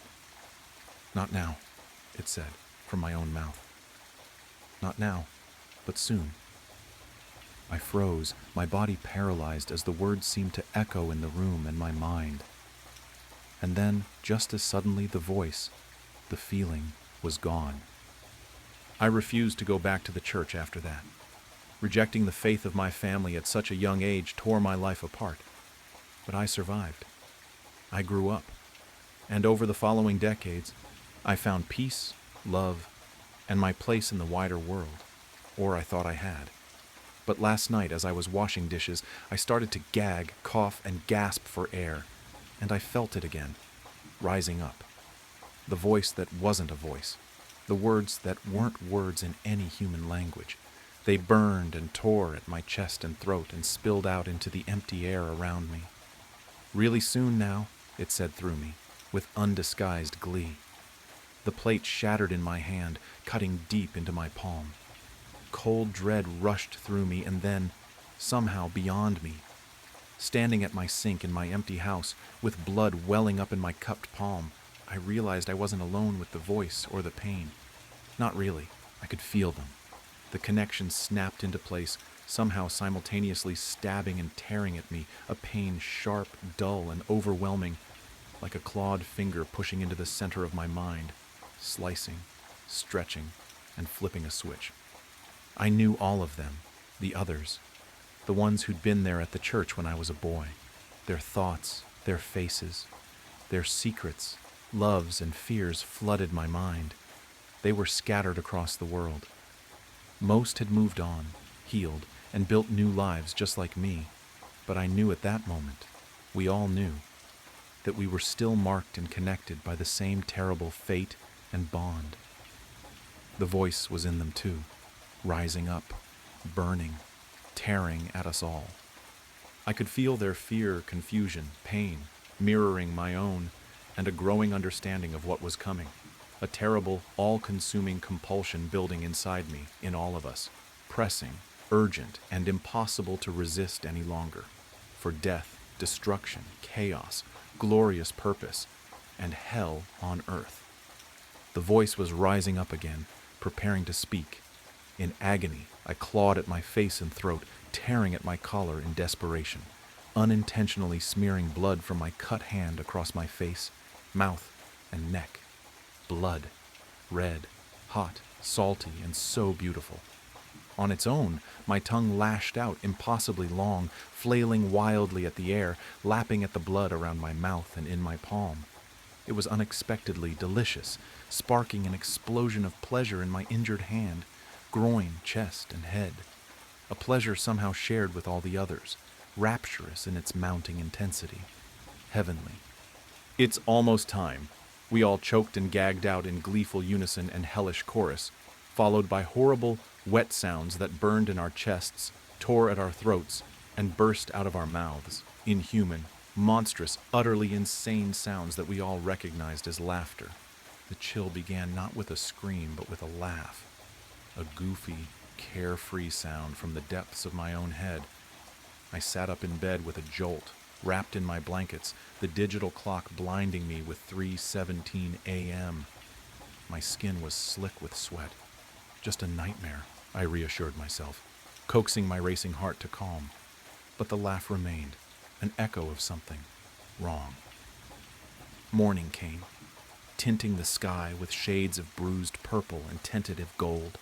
I dragged myself from bed, the lingering fear holding on to me like cobwebs.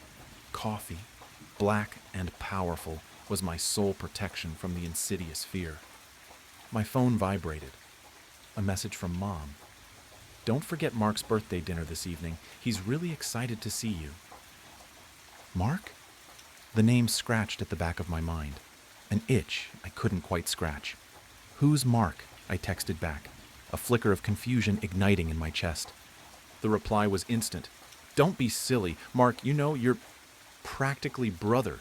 You've known him since you were a kid. Don't tell me you forgot." She even threw in a laughing emoji, as if this was some grand joke. But it wasn't a joke. I didn't know Mark. Not even a shard of recognition glimmered in my mind. "Mom, I'm serious," I typed back, my fingers shaking a little. "I don't know who Mark is. I've never met anyone by that name." She didn't answer. Panic scratched at my throat.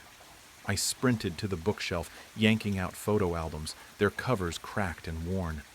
Birthday parties, Christmas mornings, school graduations, the milestones of my life in grainy photographs. And there he was, Mark, a steady figure, a smiling face in the periphery of every milestone. He was tossing a football with me at my 10th birthday, shoulder to shoulder with my sister at my high school graduation, even raising a glass at my 21st birthday party. He was everywhere, but I didn't remember him at all. Desperate, I moved. I took my keys, a sense of panic driving me in circles in my mind. My sister, she'll remember, my best friend. They'll recognize that this is not right. My sister Sarah opened the door, smiling brightly. "Hey, Mark's birthday now?" The words struck me as if I had been physically hit. I felt my head reel. "Sarah, who is Mark?" I begged, my voice hoarse with fear. "I've never met him. This doesn't make any sense at all." She looked at me, her smile wavering. "What are you talking about? Mark. He's been here forever. Don't you recall all the summers we spent at his family's lake house? The time he rescued you from the pool when you were going to drown?" I shook my head, my eyes welling up with tears. "No, none of that ever happened. I don't remember any of it." I stared at my good friend Chloe, hoping and praying she'd explain to me that Sarah was joking, playing some vicious trick on me. Chloe merely gave me a blend of concern and puzzlement, though. "Are you okay? You've seemed really out of it today. Of course you know Mark. He's pretty much part of the family." We stuffed into Chloe's car, Sarah and I in the back, Chloe behind the wheel, the silence heavy with unasked questions. My head spun, attempting to get a handle on what was occurring. Closing my eyes, I struggled to remember my childhood, to find some shred of evidence that Mark was ever in my past. Nothing. Then a flicker, a burst of images, broken and confusing. Me laughing with Mark, keeping secrets beneath a starry night sky, walking hand in hand. Memories that weren't my own. Memories being implanted, jammed into my mind. It was as if I was seeing a warped movie reel, pieces of another life I'd never lived imposed on the life I knew. A tide of sickness spilled over me. I gasped, grabbing at my head, the implanted memories threatening to engulf me. We got to Mom's place. I stumbled out of the vehicle, my legs leaden. I needed evidence.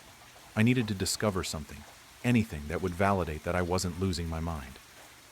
I rushed to my former bedroom, dodging Mom's cries, and furiously started up my computer. Emails, texts, Facebook. I needed to dig into every digital aspect of my existence for proof that I was not insane. And there it was. Years-old emails from Mark, Facebook messages with those inside jokes, photographs with his name. I had responded to his messages, sent multiple emails, engaged with him online as if he were a permanent figure in my life. But I couldn't recall any of them. My mother shouted out, "Dinner's ready." Her voice sounded abnormally cheerful, almost forced. I came out of my room, my heart racing against my ribcage, a chill of fear in my belly. And that's when I saw him. He was in the living room, standing beside my mother, his arms slung carelessly around her shoulder. Mark. He wasn't what I imagined, not ugly, not terrifying, just normal. Average height, brown hair, forgettable features. He resembled the kind of person you'd pass on the sidewalk and never give a second glance. And yet, his presence dominated the room with an overbearing weight, a crushing feeling of wrongness. His gaze met mine, and a slow, creepy smile crossed his face. It wasn't a welcoming smile. It was a smile that knew something I didn't know. A smile that threatened something awful was going to occur. It was the smile of a predator. A shock, a shivering breath. I awoke. 3:17 a.m. again. Sweating, I sat upright in bed, my heart pounding against my ribcage. This time the giggle wasn't a distant whisper. It was nearer, more tangible. My phone beeped. Mom again. Don't forget Mark's birthday dinner tonight. He's really looking forward to seeing you. The message was the same, word for word.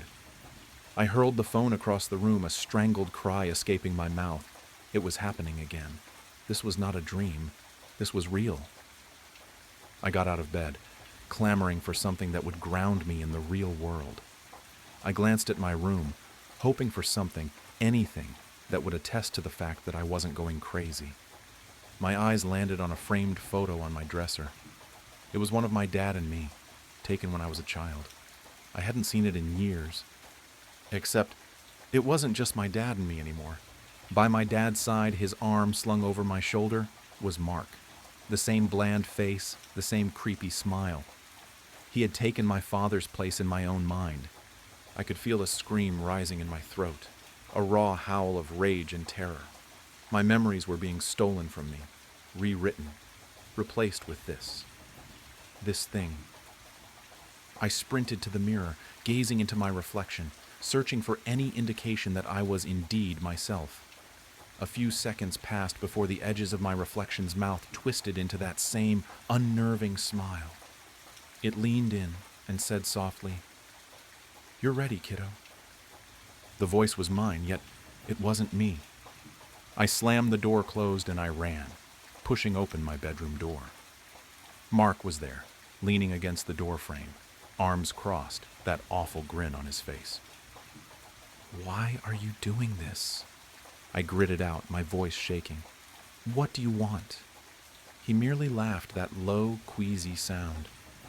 "I'm not doing anything," he told me, speaking in a low, strangely calm voice. "You're always doing this." He grasped my arm, his hold much stronger than I expected, and steered me toward my Aunt Mina's. It had been years since I'd last seen her. Why would he want to see her? "I want to go inside with you," he murmured into my ear. I barely heard him. We arrived at Mina's house. There was a frantic hope that leapt within me. Perhaps she knew. Perhaps she remembered the world as it ought to be. The world before Mark. I ran up to the door, knocking frantically until Mina opened it, her eyes opening wide with shock. "What are you doing here?" she asked, fear creeping into her voice. "You shouldn't have come." "Mina, please," I pleaded, grasping her hands. "You have to assist me. I don't know what is occurring. My memories, they're being altered. There is this man, Mark. He is taking the place of everyone I know. Mina stepped back, her face twisted in terror. "They're going to make you right," she breathed, her eyes flicking towards Mark, who stood behind me, his eyes following me with the same knowing grin. "They want to make you right before they wipe you out." "Wipe me out?" I breathed, my blood congealing in my veins. "What do you mean?" "Wipe me out of what?" Mina paused, her eyes shining with a desperate, entreating expression. "You're not the first," she whispered. "There was one before you, and they'll do it again. They'll replace you, the way they replaced her." "Another me? Replaced?" My head spun, attempting to follow through the urgency of her words. I was a replacement? For another person? I parted my lips to speak to her further, to require answers. But then, it occurred. Mina's eyes turned glassy, her muscles locked up, and her face blanked out. Her pupils expanded, her eyes losing all familiarity. It was as if a switch had been thrown, removing everything that made her. Her. "Mina?" I whispered, gently shaking her. "Mina, can you hear me?" She blinked, her eyes now vacant and clear. "Oh, hey," she said, her voice now cheerful and light, as if nothing was amiss. "What are you doing here?" She remembered nothing. She remembered no conversation. She remembered no fear in her eyes. She remembered no warning she had just issued me. She had been erased. Mark moved towards me, putting a hand on my shoulder. "See?" he whispered, his voice soothing and gentle. "I told you. You're always doing this." "Do what?" I breathed, my voice breaking. "What am I doing?" He grinned, a slow, predatory smile that made me shiver. "You always forget."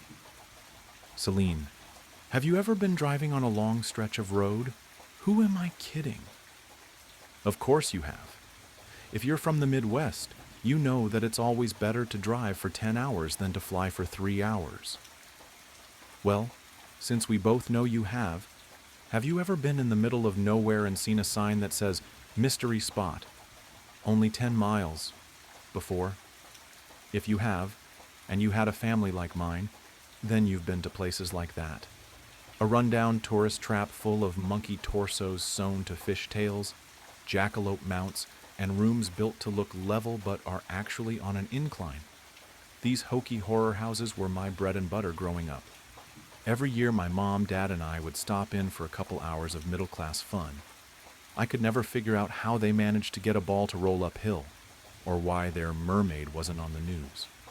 Now I know that everything in those places were fakes and illusions, but when you're a kid, you vow to get to the bottom of these mysterious marvels. Now that I'm a 24-year-old man, I've found true horrors, and now I wish I hadn't. It all started when my favorite mystery spot went on the market. I went to the bank, got myself a predatory small business loan, and bought the place. The predatory nature of the loan didn't bother me. I was going to make millions. It was set back about a quarter mile from the road. The place was collapsing on its own weight. That wasn't what I was there for. I was bound and determined to be the first person to capture the Michigan dogman, dead or alive. Was it a werewolf? Was it a creature forgotten by Mother Nature? I didn't know. This creature has haunted me since I was in high school. I'll never forget the night my nightmares became my waking life. In November 2017, I was a 17-year-old football player. If you're from the North, you know just how dark it gets by 5 p.m. So at 7 p.m., it was dark. My dad had dropped me off at practice that afternoon. So my coach gave me and a few other teammates a ride home that night. We stayed late that night to strategize for the semifinals, so we left at around 7 p.m. Coach loaded 5 of us into his minivan and we shoved off. Shane was the first person to be dropped off because he lived in town. Then it was Devin. Then it was Bryson. Once it was down to Wayne and I, we started to drive down some back roads. We both lived off the beaten trail. Wayne lived close to the border of Hiawatha National Forest on a windy dirt road. Wayne and I were getting pretty rowdy in the back, talking about how we were going to dominate in the semifinals. Coach, as a joke, kicked Wayne out of the van. "Coach, all right, you got to walk back from here." As a willing participant, Wayne threw up his hands and got out of the car. The plan was that Coach was going to drive around the bend, turn around, and pick him back up. Coach and I were laughing as we drove away. Then we turned around. As we were driving back to Wayne, we saw in the headlights that he was hauling tail back towards us. The look in his eyes was of pure terror. I threw open the van door. "Wayne, drive!" Coach spun the van around and hit the gas. That was when the entire van started to shake. Wayne was screaming and crying, and Coach was using some very colorful language. I turned around and looked out of the back window. I saw glowing cherry-red eyes. It looked straight into me, and I swear I heard it sat Brent. Did it know my name? Once it finally let us go and we got back to Wayne's house, we all got out, and that was when we noticed Wayne's leg. There was a huge bite that was leaking like a sieve. There was a matching bite mark on the rear bumper. Needless to say, Coach lost his job. He was ticketed for $1,000 and sentenced to 1 month in jail. Everyone knew Coach and knew that he wasn't being malicious, but the law was the law. The judge gave him the lower end of the sentencing, or else he would have been disbarred. Coach is still friends with Wayne's family all these years later. About a month after the initial incident, Wayne went missing. Unfortunately, that wasn't uncommon. Older teens and young adults constantly ditch this town. They hop on the freight train and try to make their way to Detroit. This was different. Wayne was my best friend. He never mentioned to me that he had any big city dreams. It was quite the opposite. He never planned on leaving. He loved this town. No one listened, but I know it had something to do with the dog man, and I dedicated the rest of my life to finding it. And Wayne. Wayne's parents assumed he was another victim of drug abuse. In our small town, you had 3 options. First, get a job at the paper factory and never leave. 2, skip town and look for a better life in a bigger place. 3, choose a substance and abuse the crap out of it. Unfortunately, option 3 was the most common in our town. Heroin and alcohol practically flowed through town like a river. Every year someone would be found dead at the bottom of the dam just outside of town. If they managed to not die, they'd return to their families crying and begging, "Please forgive me," not knowing just how much they'd killed their families, how much this destroyed them. This is what Wayne's family thought happened to him. I believed something else. Unfortunately, I was the one who spiraled into the sinkhole that is substance abuse. After I lost my best friend, I tried everything: shrooms, LSD, cocaine, and heroin. It was during one of my binges that the idea struck me to buy the mystery spot. I had a vision of myself triumphantly displaying the beast that destroyed my life. My drug-fueled brain began to concoct the plan to capture the Michigan dogmen. The whole reason I bought the mystery spot was to show the world the true horrors that lurk in the forest, not these P.T. Barnum-style scams. I was hell-bent on capturing the cursed Michigan dogman that took my friend from me all those years ago. I had become obsessed with the idea that I could overpower it and put it on display for all the world to see. I'd studied the Michigan dogman, and from my studies, there were 3 possibilities as to what this beast was. 1, a creature that has evolved alongside us, possibly an undiscovered subspecies of wolf. 2, a genetic marvel where somehow a bear and a wolf, probably in a lab, were crossed. This theory would explain why the prints left behind share characteristics of wolves and bears. 3, as unlikely as it may be, it could be a victim of lycanthropy. I prepared myself for all of these possibilities. I'd built an enclosure that was fit for a Kodiak bear. It was based on the Kodiak pen at the Toledo Zoo in Ohio, and inside, I had a silver chain. Making the silver chain was no small feat. Months of finding silver dollars, thrifting actual silverware, and buying damaged jewelry. I bought a forge and as many crucibles as it took. This creature was going to make me millions from ticket sales, and inevitably when the government decides to pay me to study the beast, I was certain that I had made a foolproof trap. I couldn't have been more wrong. It was a cold night in February. The moon was full, and I was at the last place I saw the Michigan dogman. I was armed with a rifle loaded with elephant tranquilizer, and I was walking down Wayne's old road. The moon was full and bright. The stars paled in the brilliance of the silver glow. With the snow in the woods and on the road, I had no problem seeing. Tied to the back of my belt, on a 15-foot length of rope, was a sack full of deer entrails. I was dragging it behind me the same way a bass fisherman trolls a lake with a plow jockey. I heard wolves howling in the distance. They knew where I was, but I hadn't gone there for them. I was after the bigger fish. I was so consumed with my hatred for the beast, overwhelmed with my desire for revenge, blinded by my pride and love of money. I was going to win. Then I heard it, a cross between a bear's growl and a wolf's howl. I felt a tug on my rope and I stopped.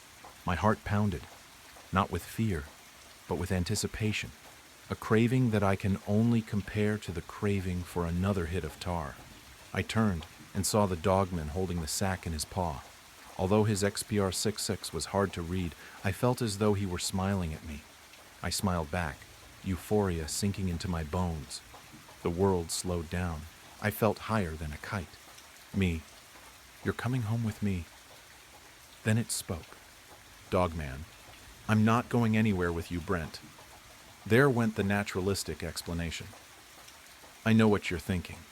You're probably thinking, Brent, you idiot. Why are you doing this? And I would answer back to you. Why do you drink when even one damages your liver? Why do you smoke when you know it'll damage your lungs? Why do you smoke weed when you know it damages your brain? It's because you think you're special, that you're the exception to the rule. I wasn't. You're not either. I laughed as I raised my gun. I pulled the trigger and the tranquilizer dart slammed into him with a shunk. The beast took a step forward. I fired again. Shunk. 2 more steps. I fired some more. Shunk, shunk, shunk. The dogman faltered. He took a knee. He got back up. I unloaded. Shunk, shunk, shunk, shunk, shunk, shunk. Although he was knocked out, I was extra careful. I put a silver muzzle on his mouth, silver shackles on his arms and legs, and chained him to the nearest tree. I walked back to my truck, drive back to him, and used my winch to get him in the bed of my truck. The next day, after I'd caged him, I called my family, Coach, and Wayne's family to come see. I thought that if this was a werewolf, he'd turn back into a human. But I guess over the centuries, details had been changed. Apparently the wolf form was a permanent change. When they all arrived, I brought them to the enclosure that I had dramatically curtained. Me. After all these years, I found him. The one who destroyed our lives. The one who took Wayne from us. With a flourish, I tore the veil from the cage, and they beheld the Michigan dogman. The look of horror when they laid eyes on the monster filled me with jubilation. That was only interrupted when I heard Wayne's mom, Jen, speak. Jen. Wayne? I spun around and there he was. Wayne. He was entirely naked. He was chained and bleeding. He was crying. I immediately swung the gate open and unbound him. Me. Wayne, are you okay? Before I could hug him and get him a blanket to cover up, he began to laugh. His skin sprouted fur. His bones began to snap and crack as he stretched into a horrible shape. The skin around his mouth tore as it elongated into a snout. He grabbed me by my throat and flung me into the cage. My head slammed into the wall and everything went black. When I awoke, I saw a bite torn into my thigh. I then looked out of the bars and saw the mess. My family's, Coach's, and Wayne's family's bodies were twisted and gored. Their entrails were woven into a grotesque message. I vomited as I beheld the scene. I stood back up and read the bloody message. Please forgive me. Most families in America can trace their roots back all the way to colonial times, when brave men and women made the pilgrimage, ready to plunder the virgin world awaiting them. My family held deeper roots than most. We can trace our lineage all the way back to the old country and beyond. The Mariani family were spread across the boot, like lice on a mangy mutt. We came from all manner of background and class, to the luxury living gods in the north, to the bitter peasant Marianis to the south. Our ancestors would bicker and clash over every little thing. Century-old grudges still persist to this day. But the one thing to unite our clan, truly united, was when an outsider offended us. The Mariani temper became legend, and legend turned to unspoken horror as we grew bold in our retribution. There is all manner of tales I could spin. In the 1800s, for example, Nico Mariani was tending to his vineyard when the town drunk came upon him. He was sullied and vulgar, smelling like week-old manure dipped in vinegar. So the story goes, Nico was appalled at just the sight of the oof and demanded he get away from his vineyard. The drunk laughed in his face, pushed him aside, and pulled out his syphilis-infused prick and began relieving himself all over Nico's prized grapes. The infuriated Nico lunged at the man, coming down on him with blows and curses upon his whole bloodline. The drunk ran away laughing, urine still pouring down his leg. Nico tidied himself up and simply went back to his home. He wrote a letter to the current patriarch of the clan telling him of his grievance, and wrote down the drunkard's name at the bottom of the letter. With a sly smile, he sent that letter off, and within a week the drunkard was found. He was entangled in the bushes, thorny roses slitting his dry skin, his eyes bloodshot and full of fear. He reeked of death and piss, and according to legend, his cock was found stuffed halfway down his throat. Thus became the fate of any a man who befouled our family. As word spread, others would keep their distance. Some members of our clan would even be chased out of their villages. Those same towns soon met with unusual fates, storms sweeping through in the night, plague coming down and wiping them all out. Those of the Mariani clan would claim that God was on their side. We were simply the chosen family of the nation. These boastful morons were just that. They all knew the truth to their petty revenge. To my knowledge, no one knows for sure how it started. Maybe it was one drunken brawl too many, and measures had to be taken to ensure it would always go in our favor. All I knew is the ledger was held by one member of the clan, the patriarch, and passed down eventually. I had glimpsed it only once. It is a brown, leather-bound tome that reeks of age. It's rather unassuming. One might mistake it for a tattered old journal instead of collection of victims. My father, Vincent, was the current keeper of the ledger. He kept it in a locked box under his bed. We didn't talk about it. Every once in a while he would get a call from some long-forgotten cousin or distant uncle, and a somber look came upon his face. As their petty grievances drone on and on, sometimes he would just sharply cut them off, demanding a name. Then he trudged off to his room and locked it behind him. We didn't see him for the rest of the day. I only know of one time my father wrote a name in for himself. When I was a boy, my mother was killed by a drunk driver. She was jogging in the late afternoon, and a plastered trucker swayed too far to the left and pinned her to a tree.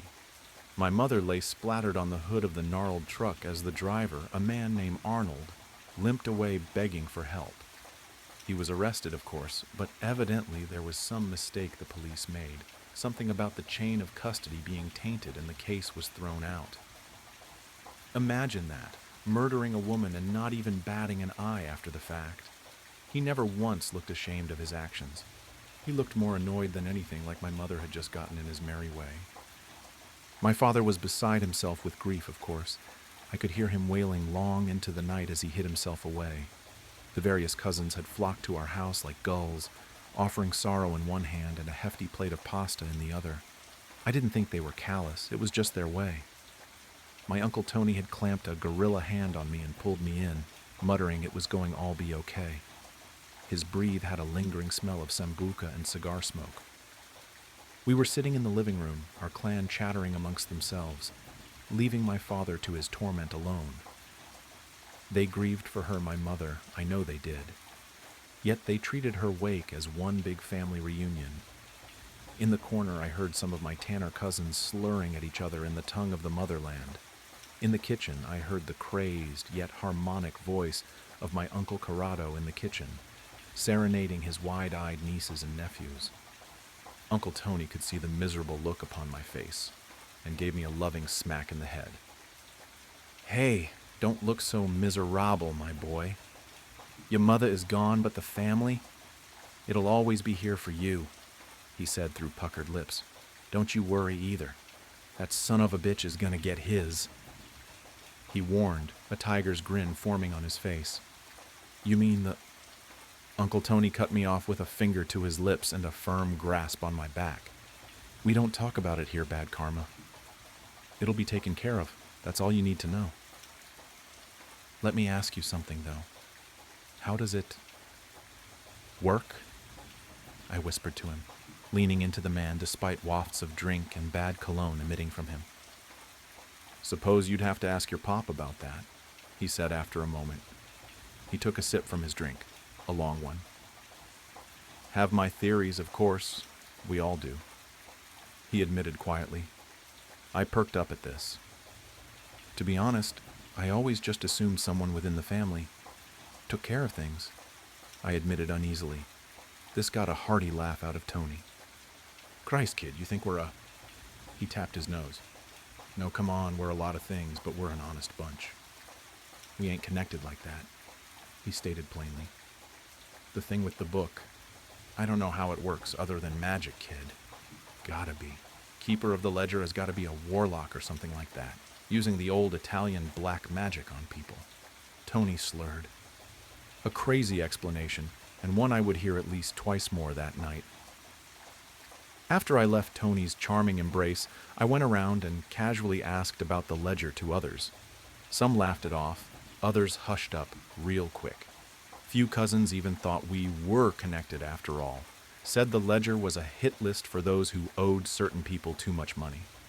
Others said the ledger was a myth, a family fable to make us feel better during hard times. That didn't account for the deadly results of the myth, of course, but they dismissed it as bad luck. In face, that's what some others said as well, that we were blessed and others purely unlucky. I heard it all. Blood magic, a pact with a demon. Ask any member of my family and you would get tangled in a web of conspiracy. The only common answer was, your father would know better. That night I decided I would ask him about that solemn task. The rest of the evening was spent with the comfort of relatives and array of pasta and meat. The fridge looked like it had been fully staffed by an olive garden, and the aroma of herbs and garlic clung to the air in desperation. Soon enough I was alone in the house, save my father who was still holed up in his room. It was a deadly sort of quiet in that house, the kind where you can't bear to be alone with your thoughts. I tiptoed up the winding stairs towards my father's room. Stopping at the top, I called out to him. The silence slapped me in the face. My father's door was shut tight, yet I could see light creeping out from the bottom. I approached the oak wood door with a sudden caution, worried that my father had decided to join my mother wherever she rested. I crept towards the door like an unwanted intruder, and to my surprise it creaked open ever so slightly. Light slashed my face, and I winced at the sudden flash of white lightning. I peeked inside and stood frozen at the impossible sight before me. My father sat on his bed, clutching his silk sheets like his life depended on it. His head, frosty with age yet full of hair, was titled upward. His eyes had seemed to roll back into his head, his ghostly whites looking out into nothing. My father was engulfed, embraced by a massive pair of feathered wings. The feathers shined bright in the dark, like diamonds shooting out the most blinding light imaginable. The angelic wings were attached to a massive yet slender figure kneeling down behind him. It had to be 9 feet tall as is. I couldn't imagine how large it was standing up. It had flowing golden hair, each strand as bright as a 24-carat star. It dangled its arms over my father's shoulders, like it was straddling an old friend. The arms had these circular growths on them, oval-shaped yet glassy. It was only when I saw the being's face did I realize what those growths were. The being had soft eyes, 8 pairs of them on the face. I could make out no nose or mouth. The being simply had eyes all over. They were white with golden iris placed perfectly in the center, like it had been sculpted by a master craftsman. The longer I looked at this being, the less frightened I became. My fear slowly melted away and was replaced by a soothing voice in my head. It simply told me, "Be not afraid." It was an androgynous voice, yet I swore I could hear the silky tones of my mother's voice in it. I clasped my mouth as tears started to form, yet I knew not why. The eyes on the celestial's arms began to awake, and I felt their curious views on me. The being tilted its head towards me, studying me. That uneasy feeling began to return, like I had seen something I shouldn't have. "Go now, child," the voice commanded softly. "It is not your time yet." The voice was sympathetic, yet oddly harsh. My father stirred slightly, and the being turned its attention back to him, soothing his strained mind. I backed away from the door, my eyes aching from the glow. I rubbed them and stumbled into my own room, ignorant of the thing I had witnessed. I collapsed onto my bed, and the slumbering world stole me into itself. I awoke late into the next day to the sound of my father whistling a merry tune. He knocked on my door and came in, a plate of eggs in hand and his phone in the other.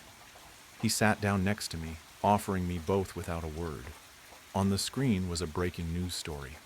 Arnold Weaver, the man who had murdered my mother and walked free, had been killed.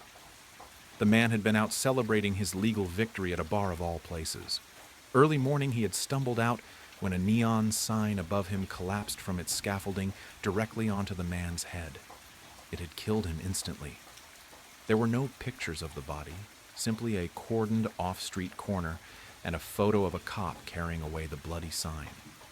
It was a thick neon picture of a beer bottle, the bottom heavy with blood. My father looked pleased in spite of himself. I noticed some wrinkles around his eyes, like he had aged 5 years in one night. I asked him if he was tired, brushing past the news.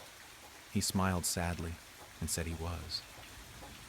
Using the ledger for yourself takes more out of you than it normally does, but it was worth it, he explained. Dad, I looked into your room last night and I began eagerly, but taking one look into my father's eyes was all I needed to clamp shut. Don't worry about that just yet, Leo. I heard you were asking everyone at the wake last night.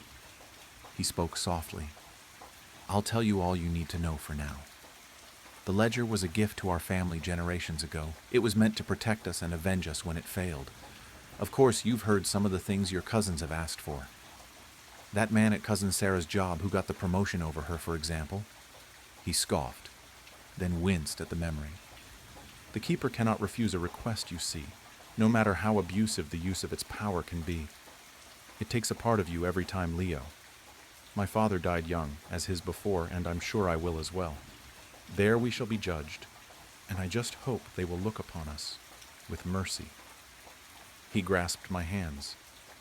Do you understand what I'm telling you here? I nodded my head, and to be honest, even now I don't fully grasp it. He accepted my lie, and we went about our days like nothing had happened. This was 6 years ago now, and today is the day I buried my father. It was an aneurysm, or so I'm told. It came for him while he was sleeping. Probably didn't even feel it. We should all be so lucky, my Uncle Tony had said as he gorged himself on wine and pasta. A man pulled me aside during the funeral and explained my father had left me a locked box and a small sum of money as part of his will. He had the box in hand, and I didn't even have to open it. I tucked it away in my coat jacket and thanked the man, who disappeared into the crowd. I felt ill after that and started to leave. An arm caught me as I was out the door. I turned to see my Aunt Rita, her chalky face hidden by a vial of sorrow. She followed me to my car, saying how sorry she was Vincent had passed, and how it was the cherry on top of her week. There was new neighbor at her condo, you see. She was young and taken to partying late into the night. Sometimes it would be 10, even 11 p.m. before the music finally died down. She said she wished Sarah Larson had never moved next door to her. She gave me a cold look as she said that, and a peck on the cheek as she said her goodbyes. I just stood next to my car, a sinking fear in my chest I hadn't felt in 6 years. So now I sit in my room, ledger in hand. I stare at the thousands of names etched into this tome. The paper has become cracked and wrinkly. It reeks of mothballs and dust. I have just finished adding the newest name, and now I wait, I suppose. I await the coming of the being, this guardian that has watched our family squander its power over petty grievances. My father was right in the end. I can only hope we aren't judged too harshly.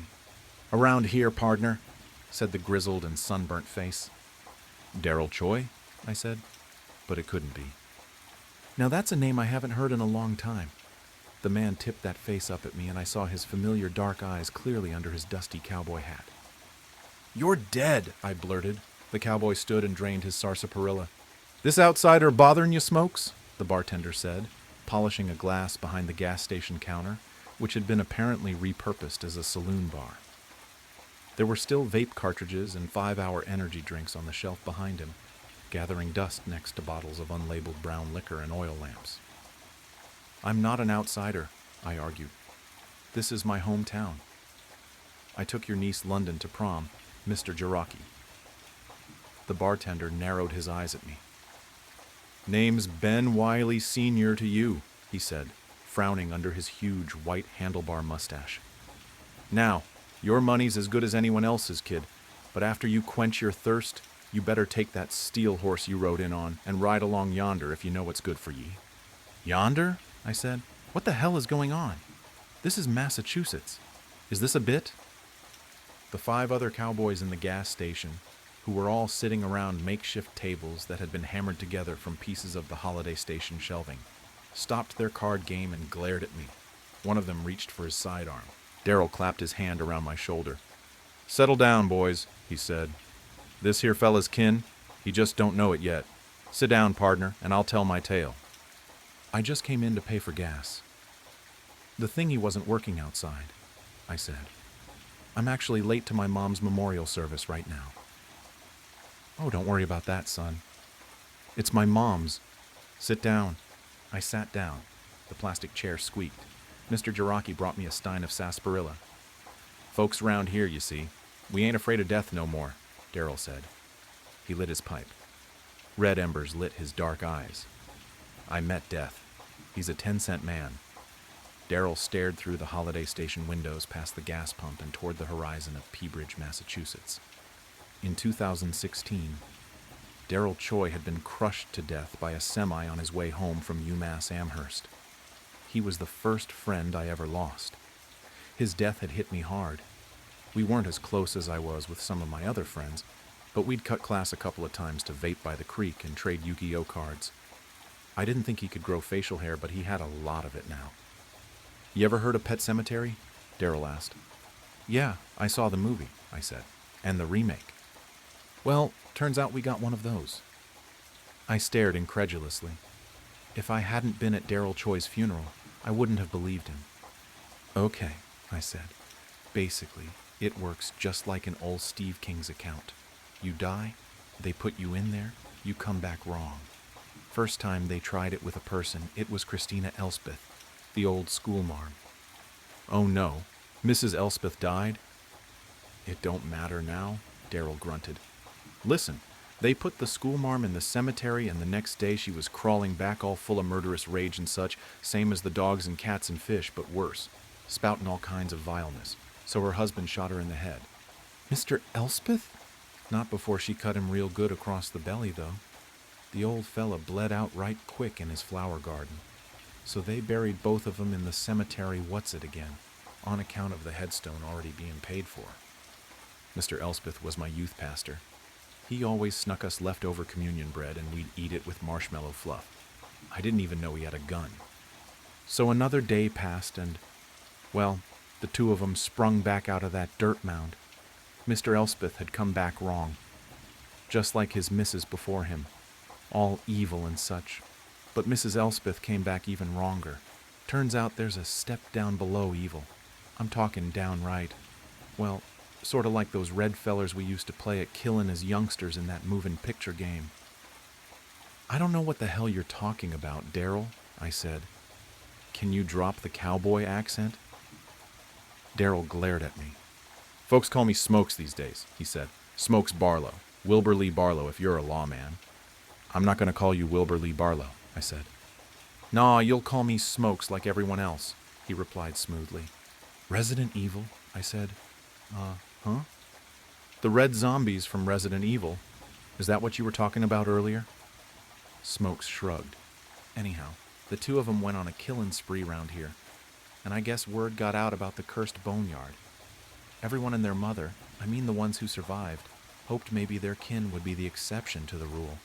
So more and more bodies went in the mound, and each of them came out as evil as the last, except for Mrs. Elspeth, who came back worse for wear. They put her back? Again?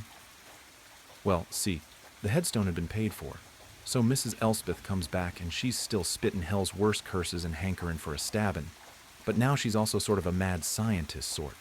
So she breaks into the hospital and starts grafting people's limbs together. Hang on. What the hell do you mean she's a mad scientist sort? I said. She was a music teacher? Well, see, that's what I'm trying to tell you. She's running around, hair all crazy, in a stolen lab coat, ranting and raving about man playing God and splicing DNA and such, creating humanity's next evolution and such. So eventually, the hospital staff knock her out and toss her back in the hole. Next time she came back, she was a 19th century venture capitalist named Montgomery Prescott III, who aimed to turn Peabridge into a factory town. Sorry, when did this all happen? Of course, by this time her husband was on his third resurrection too, so Prescott was a force to be reckoned with the power of science behind him. The two of them did a bang-up job whipping this place into shape, corralling all the zombies and throwing them in the hole, for science, and to see if they could monetize it. Prescott Mining and Scientific Enterprise unburied all the dead from the regular old graveyard and tossed them in the hole, myself included. Then, when they came back, they put all those evil folks to work in the mines or in the lab. Now, those mines were dangerous, of course, with all the coal dust and gas leaks. Prescott didn't give a damn about safety. A lot of folks died, but they'd just bring them back. A couple weeks in, though, and there were about 20 Montgomery Prescott III's and about 100 mad scientists running around, and it turns out Monty Prescott works for no man. Each of them enlisted a squad of mad scientists and started their own enterprise. Wasn't too long before they started assassinating the competition. At this point, we'd all just gotten used to throwing people in the hole. Turns out after Prescott, you come back as kind of a Dracula. Now, I won't go into all that business. You know Salem's Lot? No? Is that a gang? What about that there Catholic picture show up there on the Netflix, the one on the island, put together by that Irish feller, Michael something, O'Flanagan. Mike Flanagan? Midnight Mass? Smokes smiled. There you go. It was all pretty much like that. I looked around at the gas station. Other than the restructuring that had transformed it from a regular holiday gas station into a cowboy saloon, it looked like this place had been through waves of disasters. There were bullet holes all over the ceiling, a massive rusty brown stain that someone had tried to scrub out with lye on the linoleum, burn marks on the walls with strange curling imprints of what looked like vines and needles. I'm guessing that everyone is vampires didn't last long, I said. It just ain't sustainable, Smokes shook his head. Vampires always think it's a smart idea to make everyone vampires, but see, it just don't work out. What do they eat? Turns out they don't. They starve. Then it's back in the hole. So things carried on like that for a while. At a certain point, we were just chucking people in there to see if there was an end point. You know, how far this thing goes. Turns out it goes evil, mindless zombie, mad scientist, Montgomery Prescott III, master vampire, ghoul, skeleton warrior, skeleton jazz musician, man-eating plant, plant-eating man, or a vegan, I guess you'd call him, and a real son of a bitch. Haunted ventriloquist, haunted dummy, haunted mummy, Christian family vlogger, Edna, evil cowboy, zombie cowboy, plant cowboy, Edna again, then just regular old pure cowboy. What comes after cowboy? I asked. Smokes shook his head. Nothing, he said. It's just cowboy all the way down after that. The cowboys playing poker glanced up at me through clouds of tobacco smoke. I recognized some of these people from around town, or rather, I recognized who they used to be. So, my mom's memorial. She's not really dead, is she? I said, a wave of hope and relief overwhelming me. I thought I'd have to say goodbye to her today, but she'll be back, won't she? Smokes only smiled sadly. You won't find fuel for your steel carriage, partner, said Smokes. I'll give you a ride to the cemetery. I followed Smokes out to the parking lot where several horses were hitched. Where did you guys get all these horses? I asked. Oh, where there's cowpokes, there's horses, he replied. That's a rule of nature. Smokes fed the horse an apple and stroked her mane before bidding me to climb on behind him. I held on to his waist, which was pretty weird for me because we were never close like that, and we galloped off up the highway toward the middle of town. We passed the elementary school, which had been covered in radiation warning signs and barbed wire. Then we passed the old Coney Island restaurant, which had been converted to a one-room schoolhouse. Main Street's restaurants, law firms, and tattoo parlor had been replaced by a dry goods store, an ox stable, a wagoner, an apothecary. The barber was the same, but it looked like he also pulled teeth now. The park that I played in as a kid had been bulldozed to hell, and in its place was a brown dirt yard with scattered mounds and holes all clustered near the center. A new sign hung over the entrance on a wooden board, Lazarus Mound Cemetery. I guess we could have been more creative, Smokes said, but it's too late for couldas, I reckon. A group of cowboys, clad in black, stood over a dirt pile. They held their hats to their chest as the eulogy was read. Smokes followed me to my mother's fresh grave. I dropped my bouquet of flowers on top of it. Family only, said one of the cowboys. glaring at me. "Uncle Matt, it's me," I said. He twirled his goatee and grimaced, revealing a new gold tooth. "It's Billy Cobra Nash these days," he said. "Didn't recognize you, son. I suppose you want to say a few words?" He gestured to the mound. "Well, I would," I said, "but I'm pretty sure she'll pop out halfway through." "That's no way to talk about your poor dead mother," said Great-Grandma Tess, who I hadn't seen since 2004 when she died from stroke. Except she wasn't Great-Grandma Tess. She was a short old man with a long rabbity mustache and 2 guns on either side. "Let the kid grieve, Slim," said Cobra. The sun set on us. The resurrected cowboy versions of my family members became hungry and bored and set up a small campfire where they heated up coffee and beans and spun some yarns.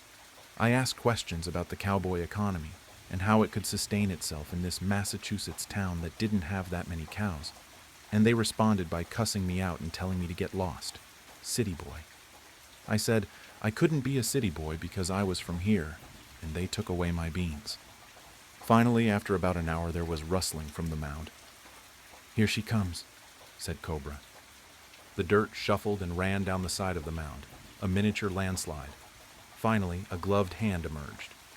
Then an arm, a dirty, dusty head crowned in a cowboy hat, burst from the pile, coughing. "Well, butter my biscuits, if it ain't the cheat, just in time for dinner," said Slim, hands on his hips. My mom, who was now a dirt-covered cowboy named the Cheat, clicked his boots together to dislodge some stones from his spurs. "Howdy. Miss me, fellas," the Cheat rasped, spitting pebbles into the fire. "Mom?" I said. The Cheat looked me over. "They call me Vernon the Cheat Maddox now," my mom said. "Why Maddox?" I asked. "Mom, what was wrong with Nguyen?" "Ain't a cowboy name," said Mom. "A cowboy can't be Vietnamese?" "Listen, kid," said the Cheat, clapping me on the arm. "I've had a long day, and to be frank, I can't abide a city slicker like you before I get my brew. Gotta fill up on beans and coffee or I'll be skinner than a jazz skeleton in 2 shakes of a lamb's tail." I watched my mom walk away toward the fire, greeting the other cowboys like old friends. "It's like she didn't even recognize me," I said, broken. Smokes patted me on the shoulder. "That ain't your mother no more, pardner," he said. "Same as I ain't Daryl Choi." "What's the point of raising people from the dead if they're not themselves?" I said.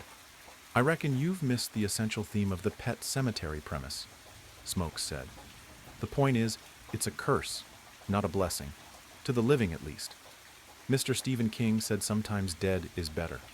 And here in Peabridge, we reckon he was right." I heard a metal click. I turned around to see Smokes' shotgun pointed square at my forehead. "Whoa," I said. The cowboys at the fire turned to watch with dim interest, including my own mother. "Daryl, hey, put that away." "Dead is better, but you know what's best? Cowboy," he said. "Cowboy is the best there is."